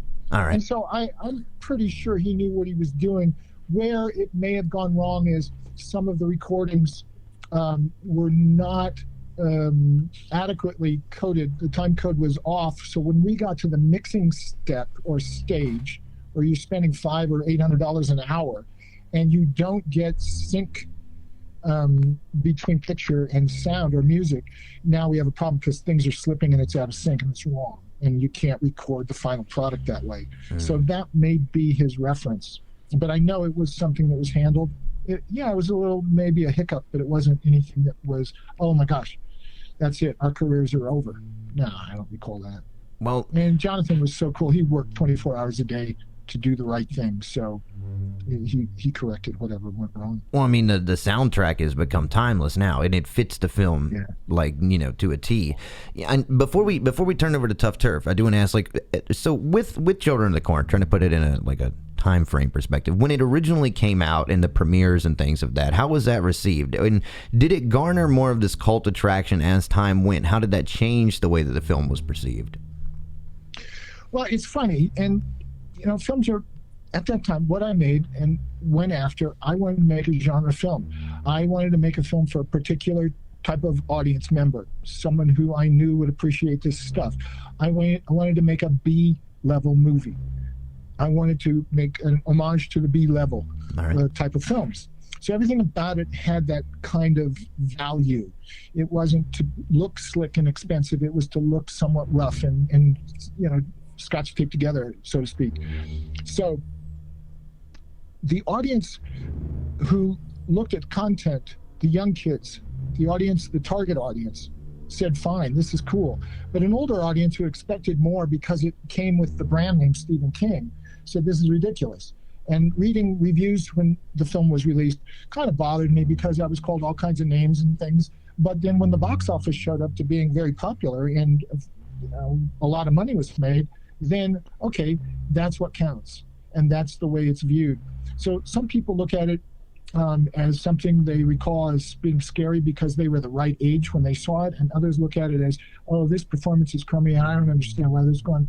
So to explain to that audience, yes, it was designed to be a B movie where things are not perfect, right down to performance. There's exaggeration, amplification, melodrama, and things like that. We're making a tribute to this kind of type of film, this genre. So that's the problem. How people receive it. Everybody looks at them differently. But all you can do is make the film for yourself.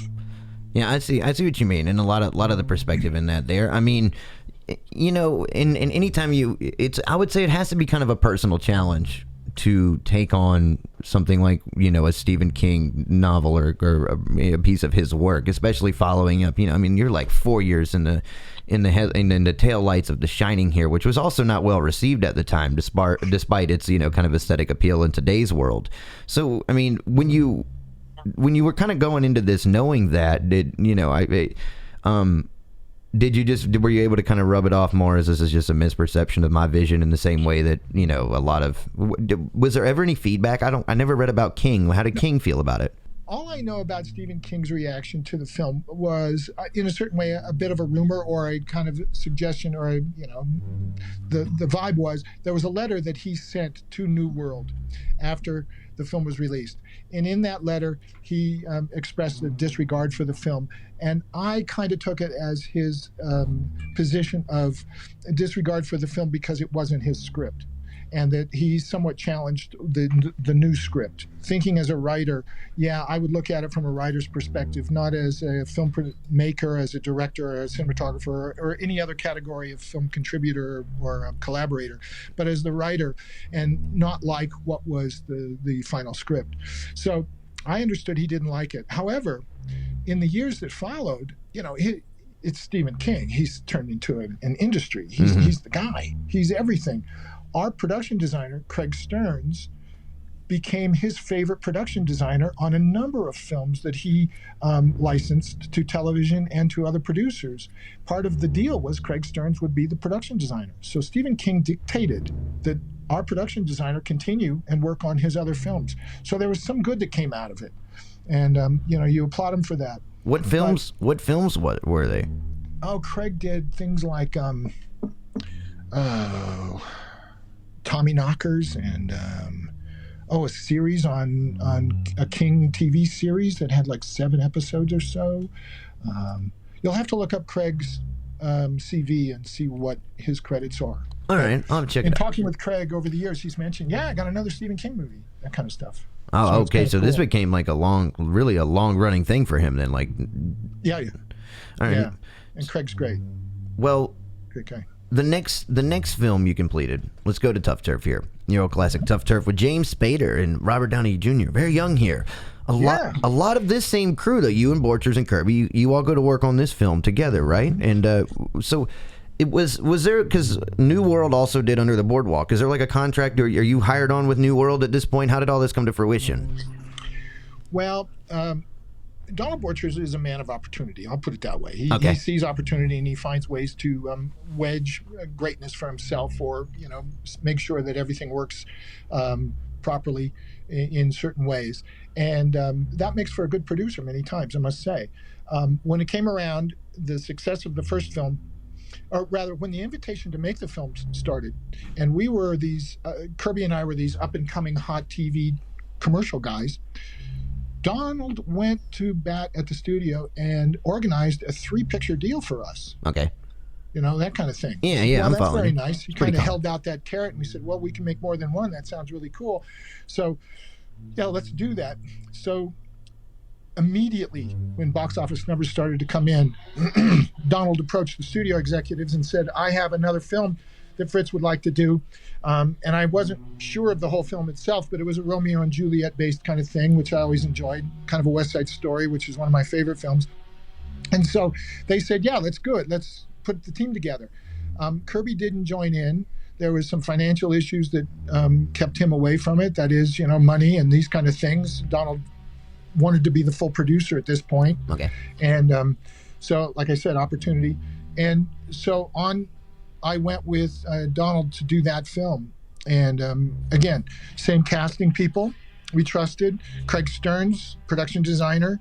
A different editor. This time it was my good friend from TV commercials that I used to make the little late night explorations with, put it that way, experiments. Yeah. He became the editor, Mark Grossman. Cinematographer was a guy I worked with in TV commercials, Willy Carant, whose father was a famous French cinematographer, and Willy had won the French César for a Volker Schlorndorff film he did. I mean, he was a really important cinematographer, and he understood what I wanted to do.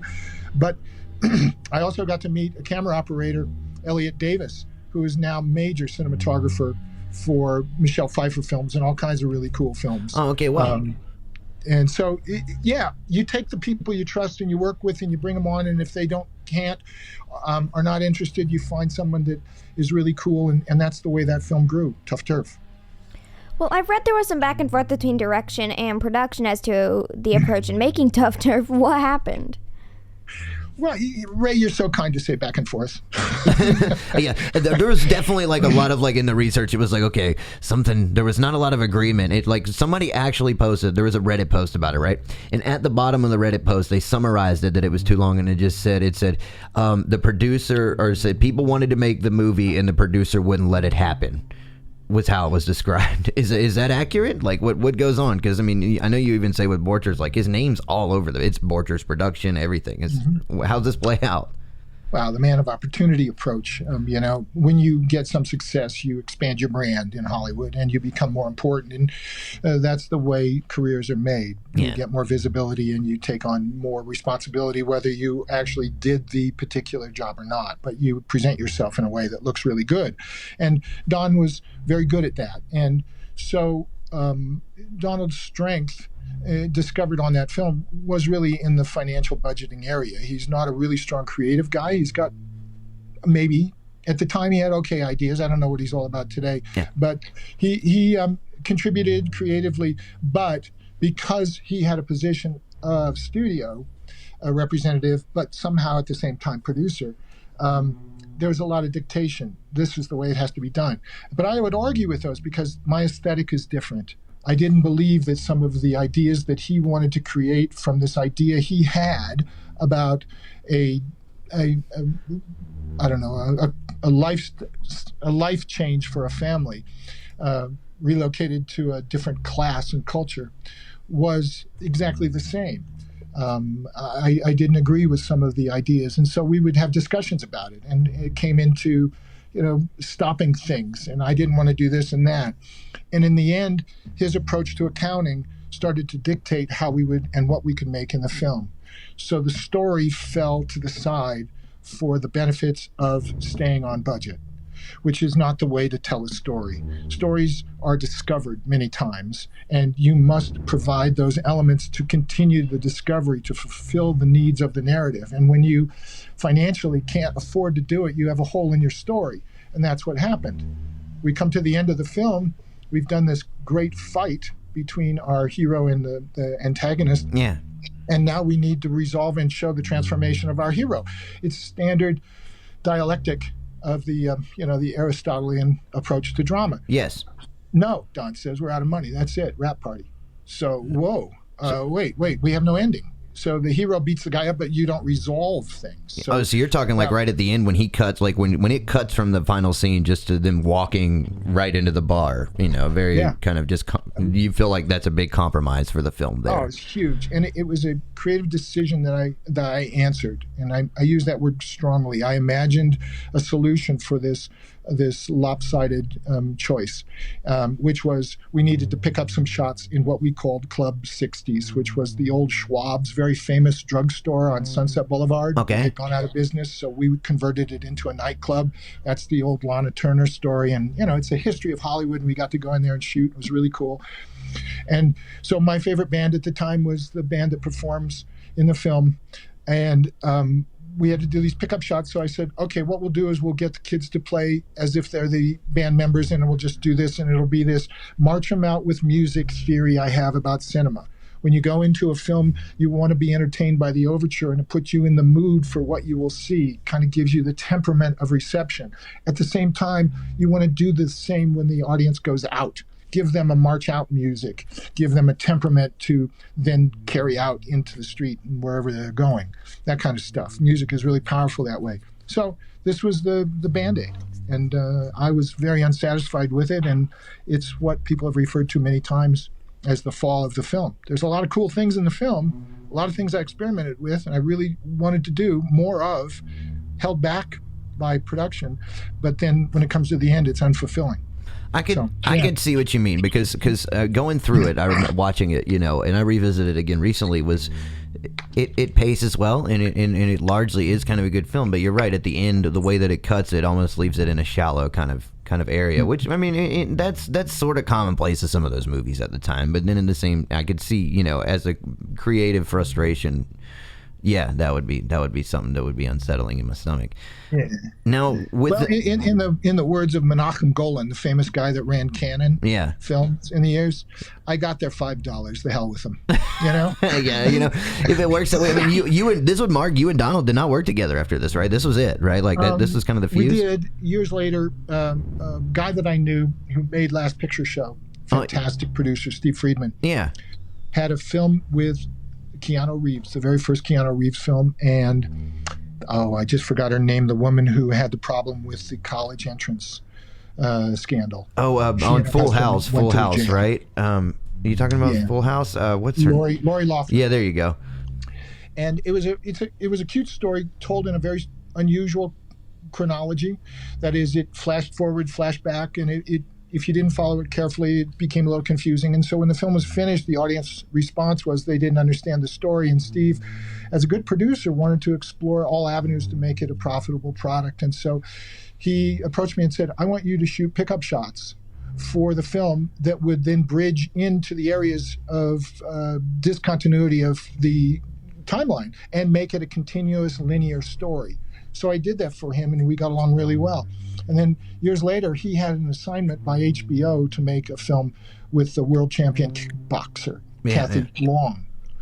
And he called and said, you want to do it? And coincidentally, Don Borchers was the producer. So we got back together on that, and we made that film. Was it cordial coming together? I mean, it kind of. It was strained. It was strained, but so. Yeah, I mean, there's some bad stories, funny stories about how the crew kind of mutinied on him and stuff. We were in a very tough place, a ghost town between Las Vegas and Reno in 100-degree temperature. Everyone was stressed. The budgets were low. The support for the crew, just food and things like that, water. It was a challenge all the time, and Donald held strongly with the budget, and therefore people were a little angry. I'll put it that way. And he got on the nerves of a couple of people, and one guy dumped a bowl of Jell-O on him at lunch, a big serving bowl. Wow. Oh, wow. I mean, it got to be colorful. So, yeah, it turned out. But that kind of, I haven't worked with Donald since then. Well, so Tuff Turf, how's the cast deal with the back and forth there? I mean, you don't sound like to me at least, it doesn't sound like you would be much for someone into shouting matches or controversy any more than you would have to deal with it.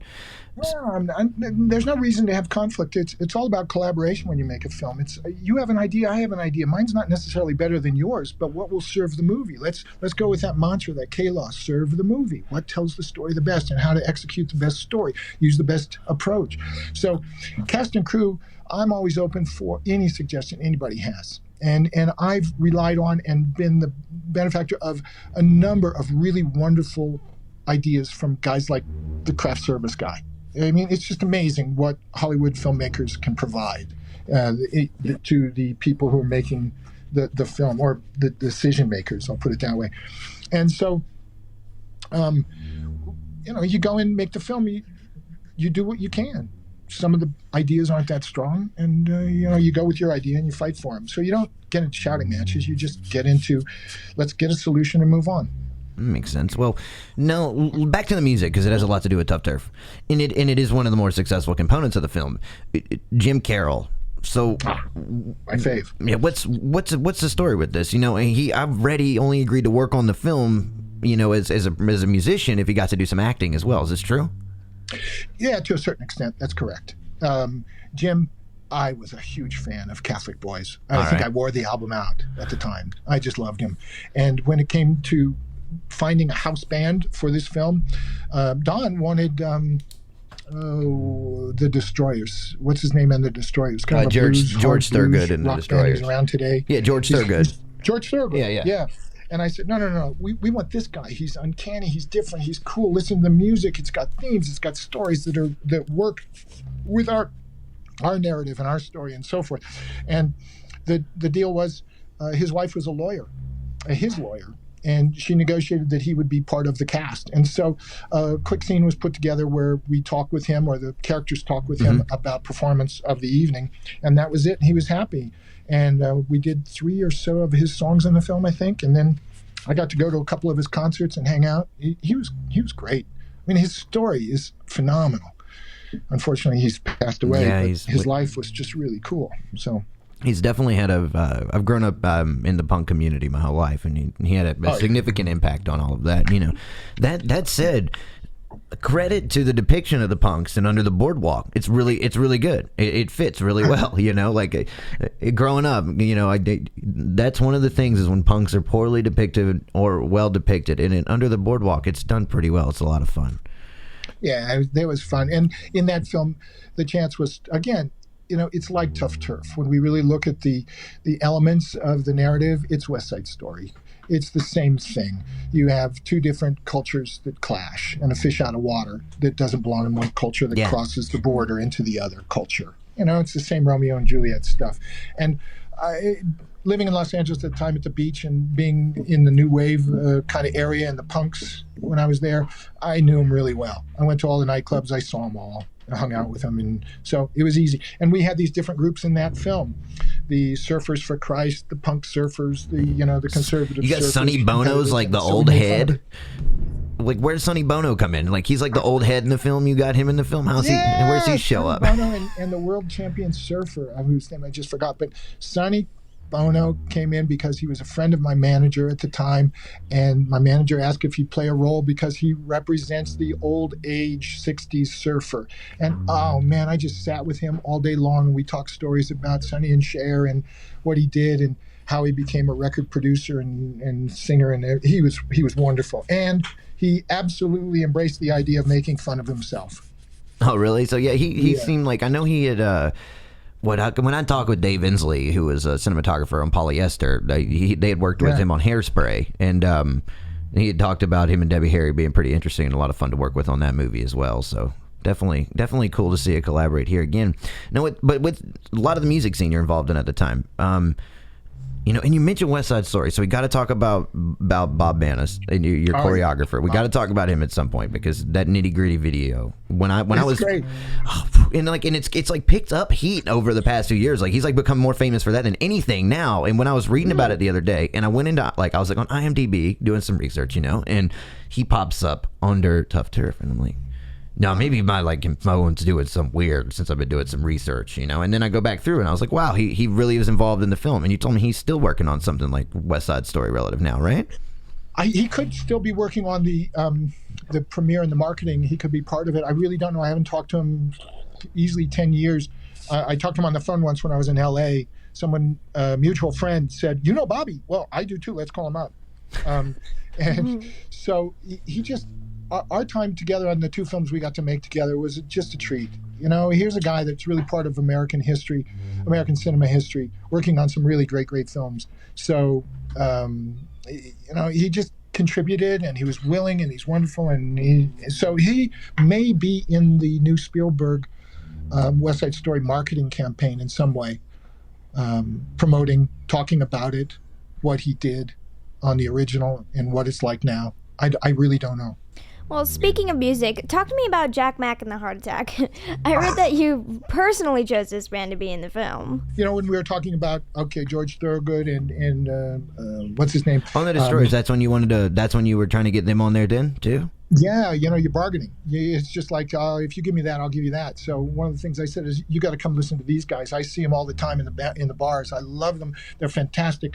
And they're 60s. They're the big soul band. So if we do Club 60s, they are the perfect fit to give us that soul sound, which is a variation on the music qualities, the fabric of the music score through the whole film. Yeah, lots of energy. Musical landscape. And they provided it. And they were cool. And that's what they wore. Those guys wore uniforms in their performances around town, and they had the full big brass section and that kind of stuff, and they were good. So yeah, that's what they did. It was there. Did they do? This is just a curious question. Did they complete the Green Onions cover that was originally done by Booker T and the MGs because of a licensing thing, or was this a creative thing? How'd this play out? I think, well, first of all, it's an editorial choice in the process of narrative construction. All right. The scene ends, they start another song as if the night continues, and our characters go elsewhere. So we didn't need to have the whole song played, only the first maybe 16 or 24 bars of the song, and then we're done. But you reuse it again in the locker room right before Spader gets beat up, remember? Because he's talking, and this is a good tune when it's playing in the locker room. Yeah, I think it was just brought it back to use more of it, but all we had, I think, recorded was the first part. Of course, they went in the studio and they did the whole song. So we recorded. We got the licensing rights for a redo on the song from whoever did it first, Booker T or whatever it was, and it could be on the album. No, it is on the soundtrack. It is on the complete song is on the soundtrack. Yeah. But in terms of being in the film, it became cutting room floor kind of.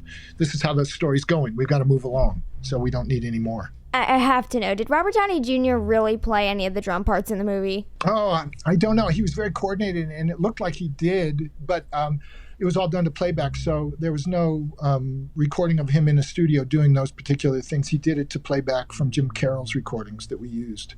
And he was great. Yeah, he dug the whole idea. I gave him my drums to play with, and he rejected those. So oh, really? He had to really? Go out and get a better set of drums. He wanted a specific type of drums. All right, now I'm thinking he was taking this pretty serious. And no, he was. Oh, he was a wild guy. I just love Bobby. You know, we got along so well. His casting audition was for the lead role, the Jim Spader role. Yeah. He did it in New York, and I just laughed and said, "What is this guy kidding? He's not tough. He's not mean. He's not preppy. He's none of the qualities. He's a funny sidekick. He is the foil for our hero, the partner. Give him the job. That's it. There's no question." And plus, his dad was Robert Downey. Yeah. Putney Swope. Well, he's another credited guy. in the film as Robert Downey too. That was before he had the tag there at the end.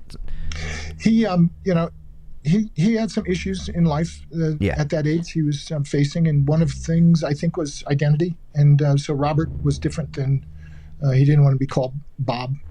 He wanted to be called Robert. So, yeah. Well, going along with actors performing music in the movie, who voiced for the scenes where James Spader is singing in the country club? Spader couldn't sing, of course. And one of the arguments we talked about, a little stress, I wanted that to be a comedic piano fun time where he charms this woman.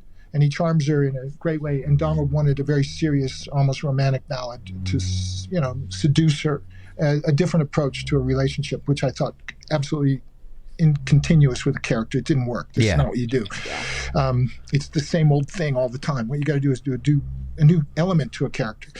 And so when we hunted for a voice double, and in New York when we were doing the sound work and some sound work, we were able to connect with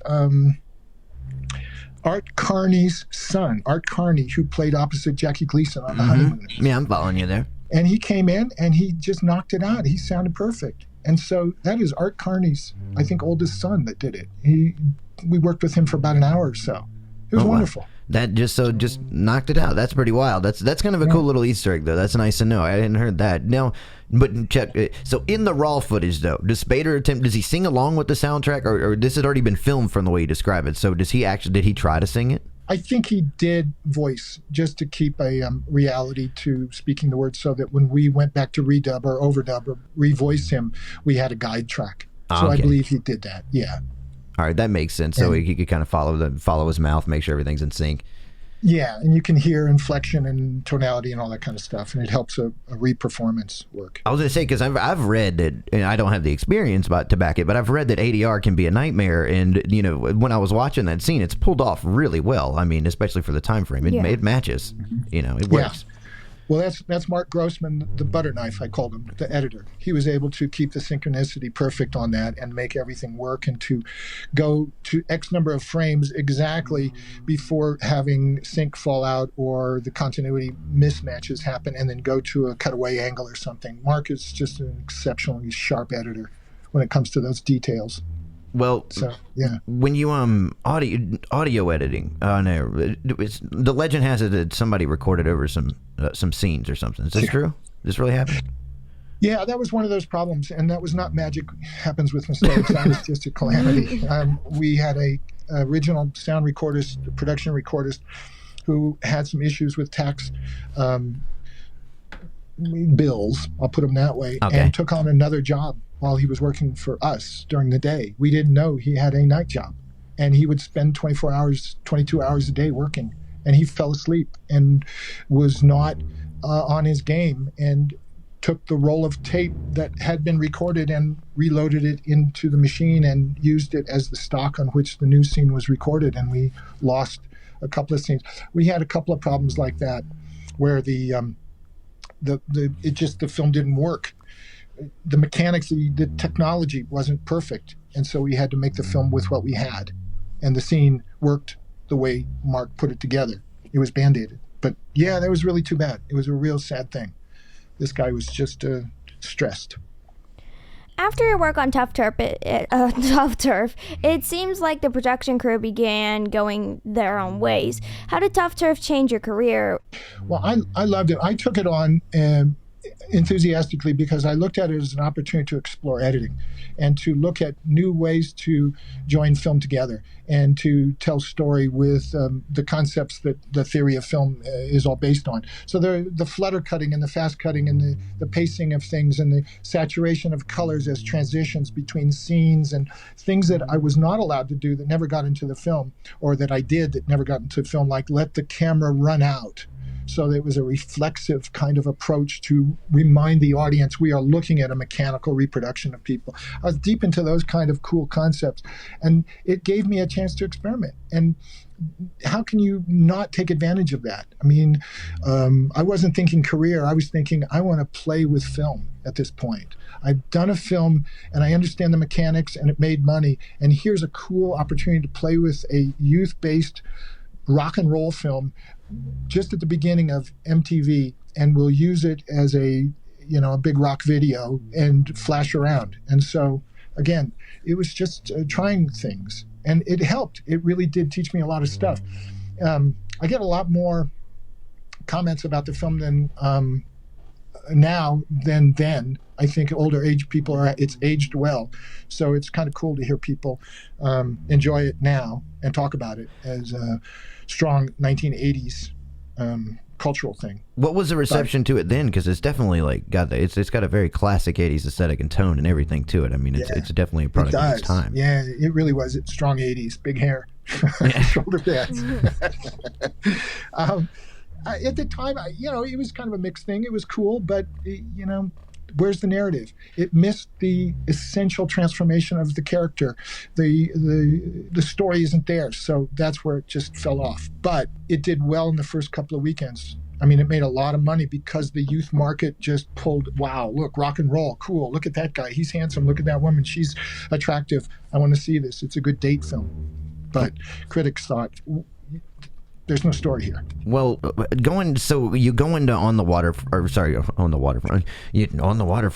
Yeah, I did that too. Yeah, when you got in the time machine and went back, tell me about the scenes where they cut half the car off and just put the blinds in the back. No, in reality, when you went to do Under the Boardwalk, this was going through. You told me when we were talking off the air that you had kind of been pulled into this as you kind of came to do some fixer upper job and recast it and put it all back together. How do you feel like your experience on Tuff Turf was able to allow you to develop this? Because it's very similar with some tones of the sort of the heroine and the guy taking on the role of trying to be the hero, and then a bit of the challenge.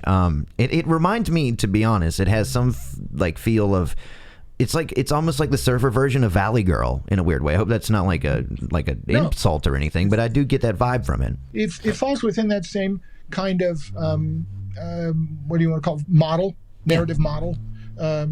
New World knew their market. They made films for a particular type of film goer, and they knew what succeeded very well. The history of Roger Corman's empire of making those kind of films was really right there, and the new people followed that and continued it. So they wanted to make these kind of products. I had been successful with these two films for them that brought in ticket sales and brought in revenues. And I had gone into the studios to see them pitching a new idea that I wanted to do. And, you get them nice, water bottle chit chat, blah, blah, sit on the sofa, talk about life and the Dodgers and whatnot. And then you talk your idea. And then they say, Fritzy, darling, baby, here's what we got. We got a little problem. And we just started a film. And we'd love to have you help us because you know what we make. That's the reason. Yeah. So they talked to me about this, and eventually it came down to an agreement of make the one I want to make, I'll make yours, and then we'll agree on another one together. So it was a long-term commitment for both of us to continue in business. But unfortunately, the studio got sold shortly after Boardwalk was made, and things transitioned. But it's part of the way careers are made. You get known, you deal with and develop relationships with studios, and they give you opportunities. And many times, executives look at the work being done every day on a film. They follow the progress, and they don't like what they see, and they want changes. And in this case, on Under the Boardwalk, they didn't agree with the direction of the film, and so they felt a change was necessary. And I just happened to walk in the studio that day. Oh, wow. So you end up in the recast, though. You have a pretty cool cast here. I know what is her name? Danielle, her last name is Von Zernick. Yeah, she was just coming off La Bamba right after this one. La Bamba was a big one. And you have Keith Coogan, Jackie Coogan's grandson. So you had a pretty cool cast to work with. How about the vernacular? Was that natural to you? Because I know, it's very surfer. Yeah, it was SoCal, baby. Yeah, all right. SoCal, New Porsche. That was Robert King, the writer, who today is one of the biggest TV writers and showrunners. He and his wife, Robert King, is a terrific guy. He developed all that.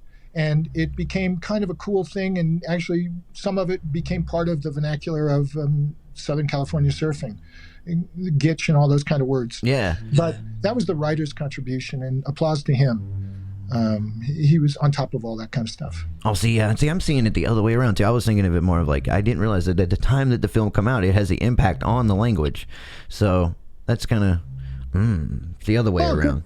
A good film should be transmedial. It should impact us in a lot of different ways. Force changes in fashion and culture and thinking and merchandising. And you can't make money on the film itself. The film has to be something that can be a theater piece, a book, a record, a T-shirt, a fashion line. It can be, as I say, transmedial. So, yeah, he was on that game. It was just part of building character, really, for him. I don't think anybody thought it would be that impactful, but it can.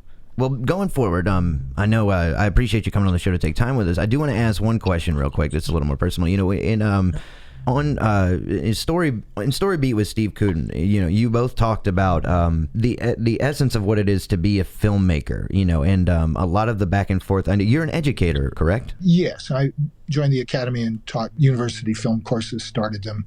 Yeah. And when did you start doing? When did you get out of directing and start working on that? Was that something that kind of primarily took over? I never really left directing. I just looked at the opportunities of making many films and inspiring other people to become filmmakers and develop their abilities to tell story and to become better educated. Really, if I detail it, if I condense it, distill it, I'd say to become better critical thinkers through the process of making film.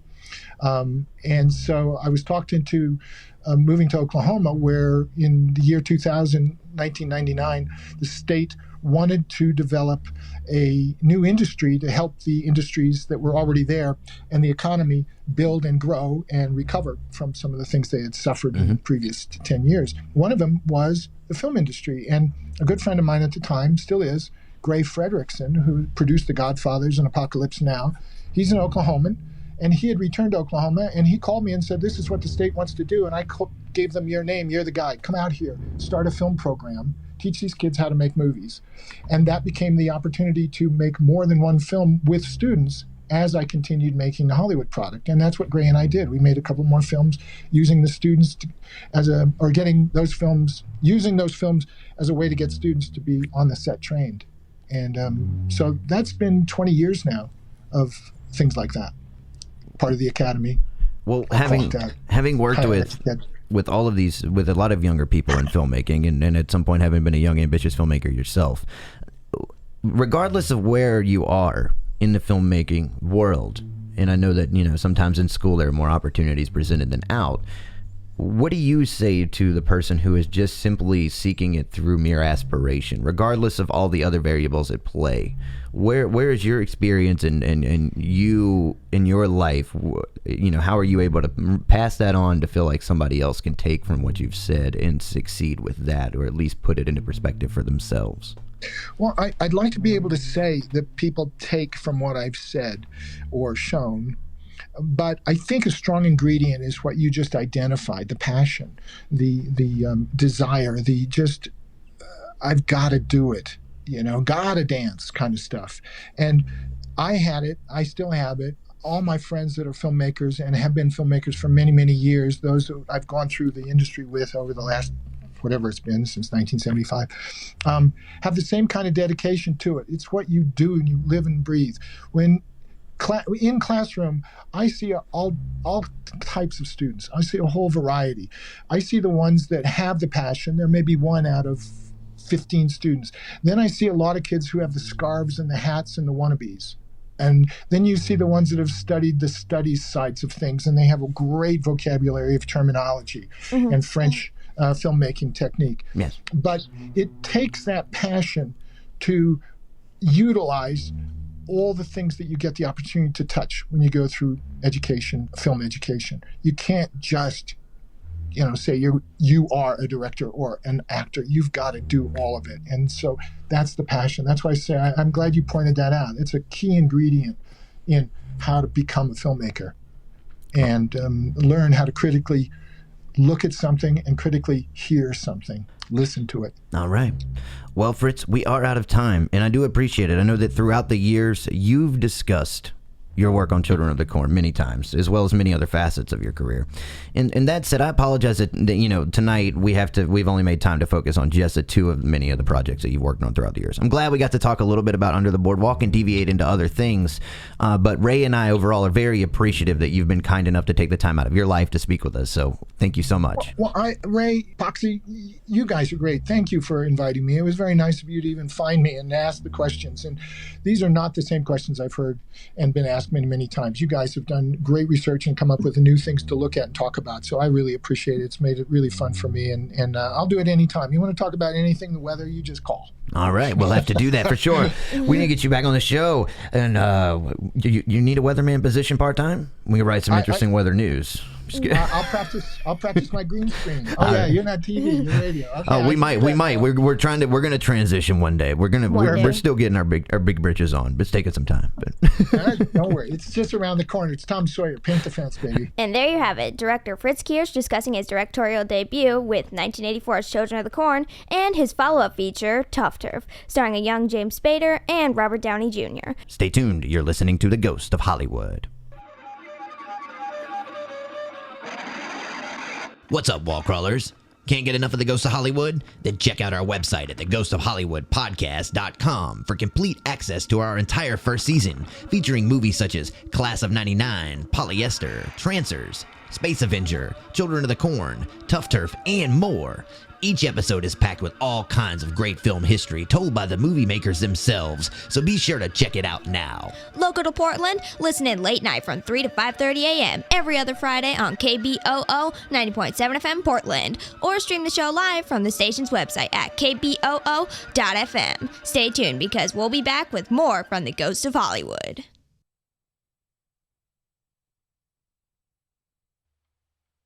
Welcome back to The Ghost of Hollywood. I'm Poxy Leonard here with Miss Ragan, and the time has come for us to bring Season 1 to a close. I'd like to thank everyone involved with The Ghost of Hollywood for all of their help as we continue to get the show steadied out with each episode. Thank you to KBOO Community Radio for providing a live broadcast platform and regular programming for The Ghost of Hollywood in Portland, Oregon, and surrounding areas. We'd also like to thank program writer and public relations manager Chris Klon for all of his work and dedication to The Ghost of Hollywood. Although he's not sitting in front of a microphone, Chris is definitely a huge component of The Ghost of Hollywood. Thanks to Jesse Garcia as well for his hard work on the wild sounds that live behind Reagan and I throughout the program. Jesse is one of our audio engineers here and underwent some pretty extensive surgery halfway through Season 1, but still managed to produce material for like every episode, which is pretty incredible. Also, thanks to Beth Flannery for her work coordinating and keeping Reagan and I on schedule while we both go 1,000 directions simultaneously. And last and very, very least, I'd also like to thank you, Poxy, for all of the hard work you've done here at The Ghost of Hollywood. Well, fine. More than I have to say to you. Because you know what, Reagan? I almost found it in my heart to say the exact same thing. Yeah, I hear ya. We will begin Season 2 in October with our annual Halloween special, but until then, you can visit our website at theghostofhollywoodpodcast.com to check out all of the episodes made available during Season 1. We spoke with Dave Inslee about his work on John Waters' film Polyester. C. Courtney Joyner sat down to talk with us about his work on the Class of 1999. Danny Bilson visited the show to talk about Trancers and his career with Paul DeMeo. Richard W. Haynes went deep with us on the history of Technicolor and the dye transfer process, which he used to develop his 1989 film Alien Space Avenger. Kristen Folk of Portland's very own Hollywood Theater highlighted some of their pandemic programs, her work career with the theater, and the theater's history. Side note, Hollywood Theater is open again and showing movies, so if you're in Portland, you better get on that stat. Funny you mention that. I missed the window for the Space Odyssey tickets. It really sounds like something you would do, Poxy. Huge crocodile tears on that one, but hey, there's always, hopefully, maybe a next time. Anyway, that'll wrap up our first season here on The Ghost of Hollywood. We will see you in the fall with more lights, camera, and action. But until then, it's time to take a walk on the wild side, baby, because it is summertime. Until next time, everybody, good morning and good night.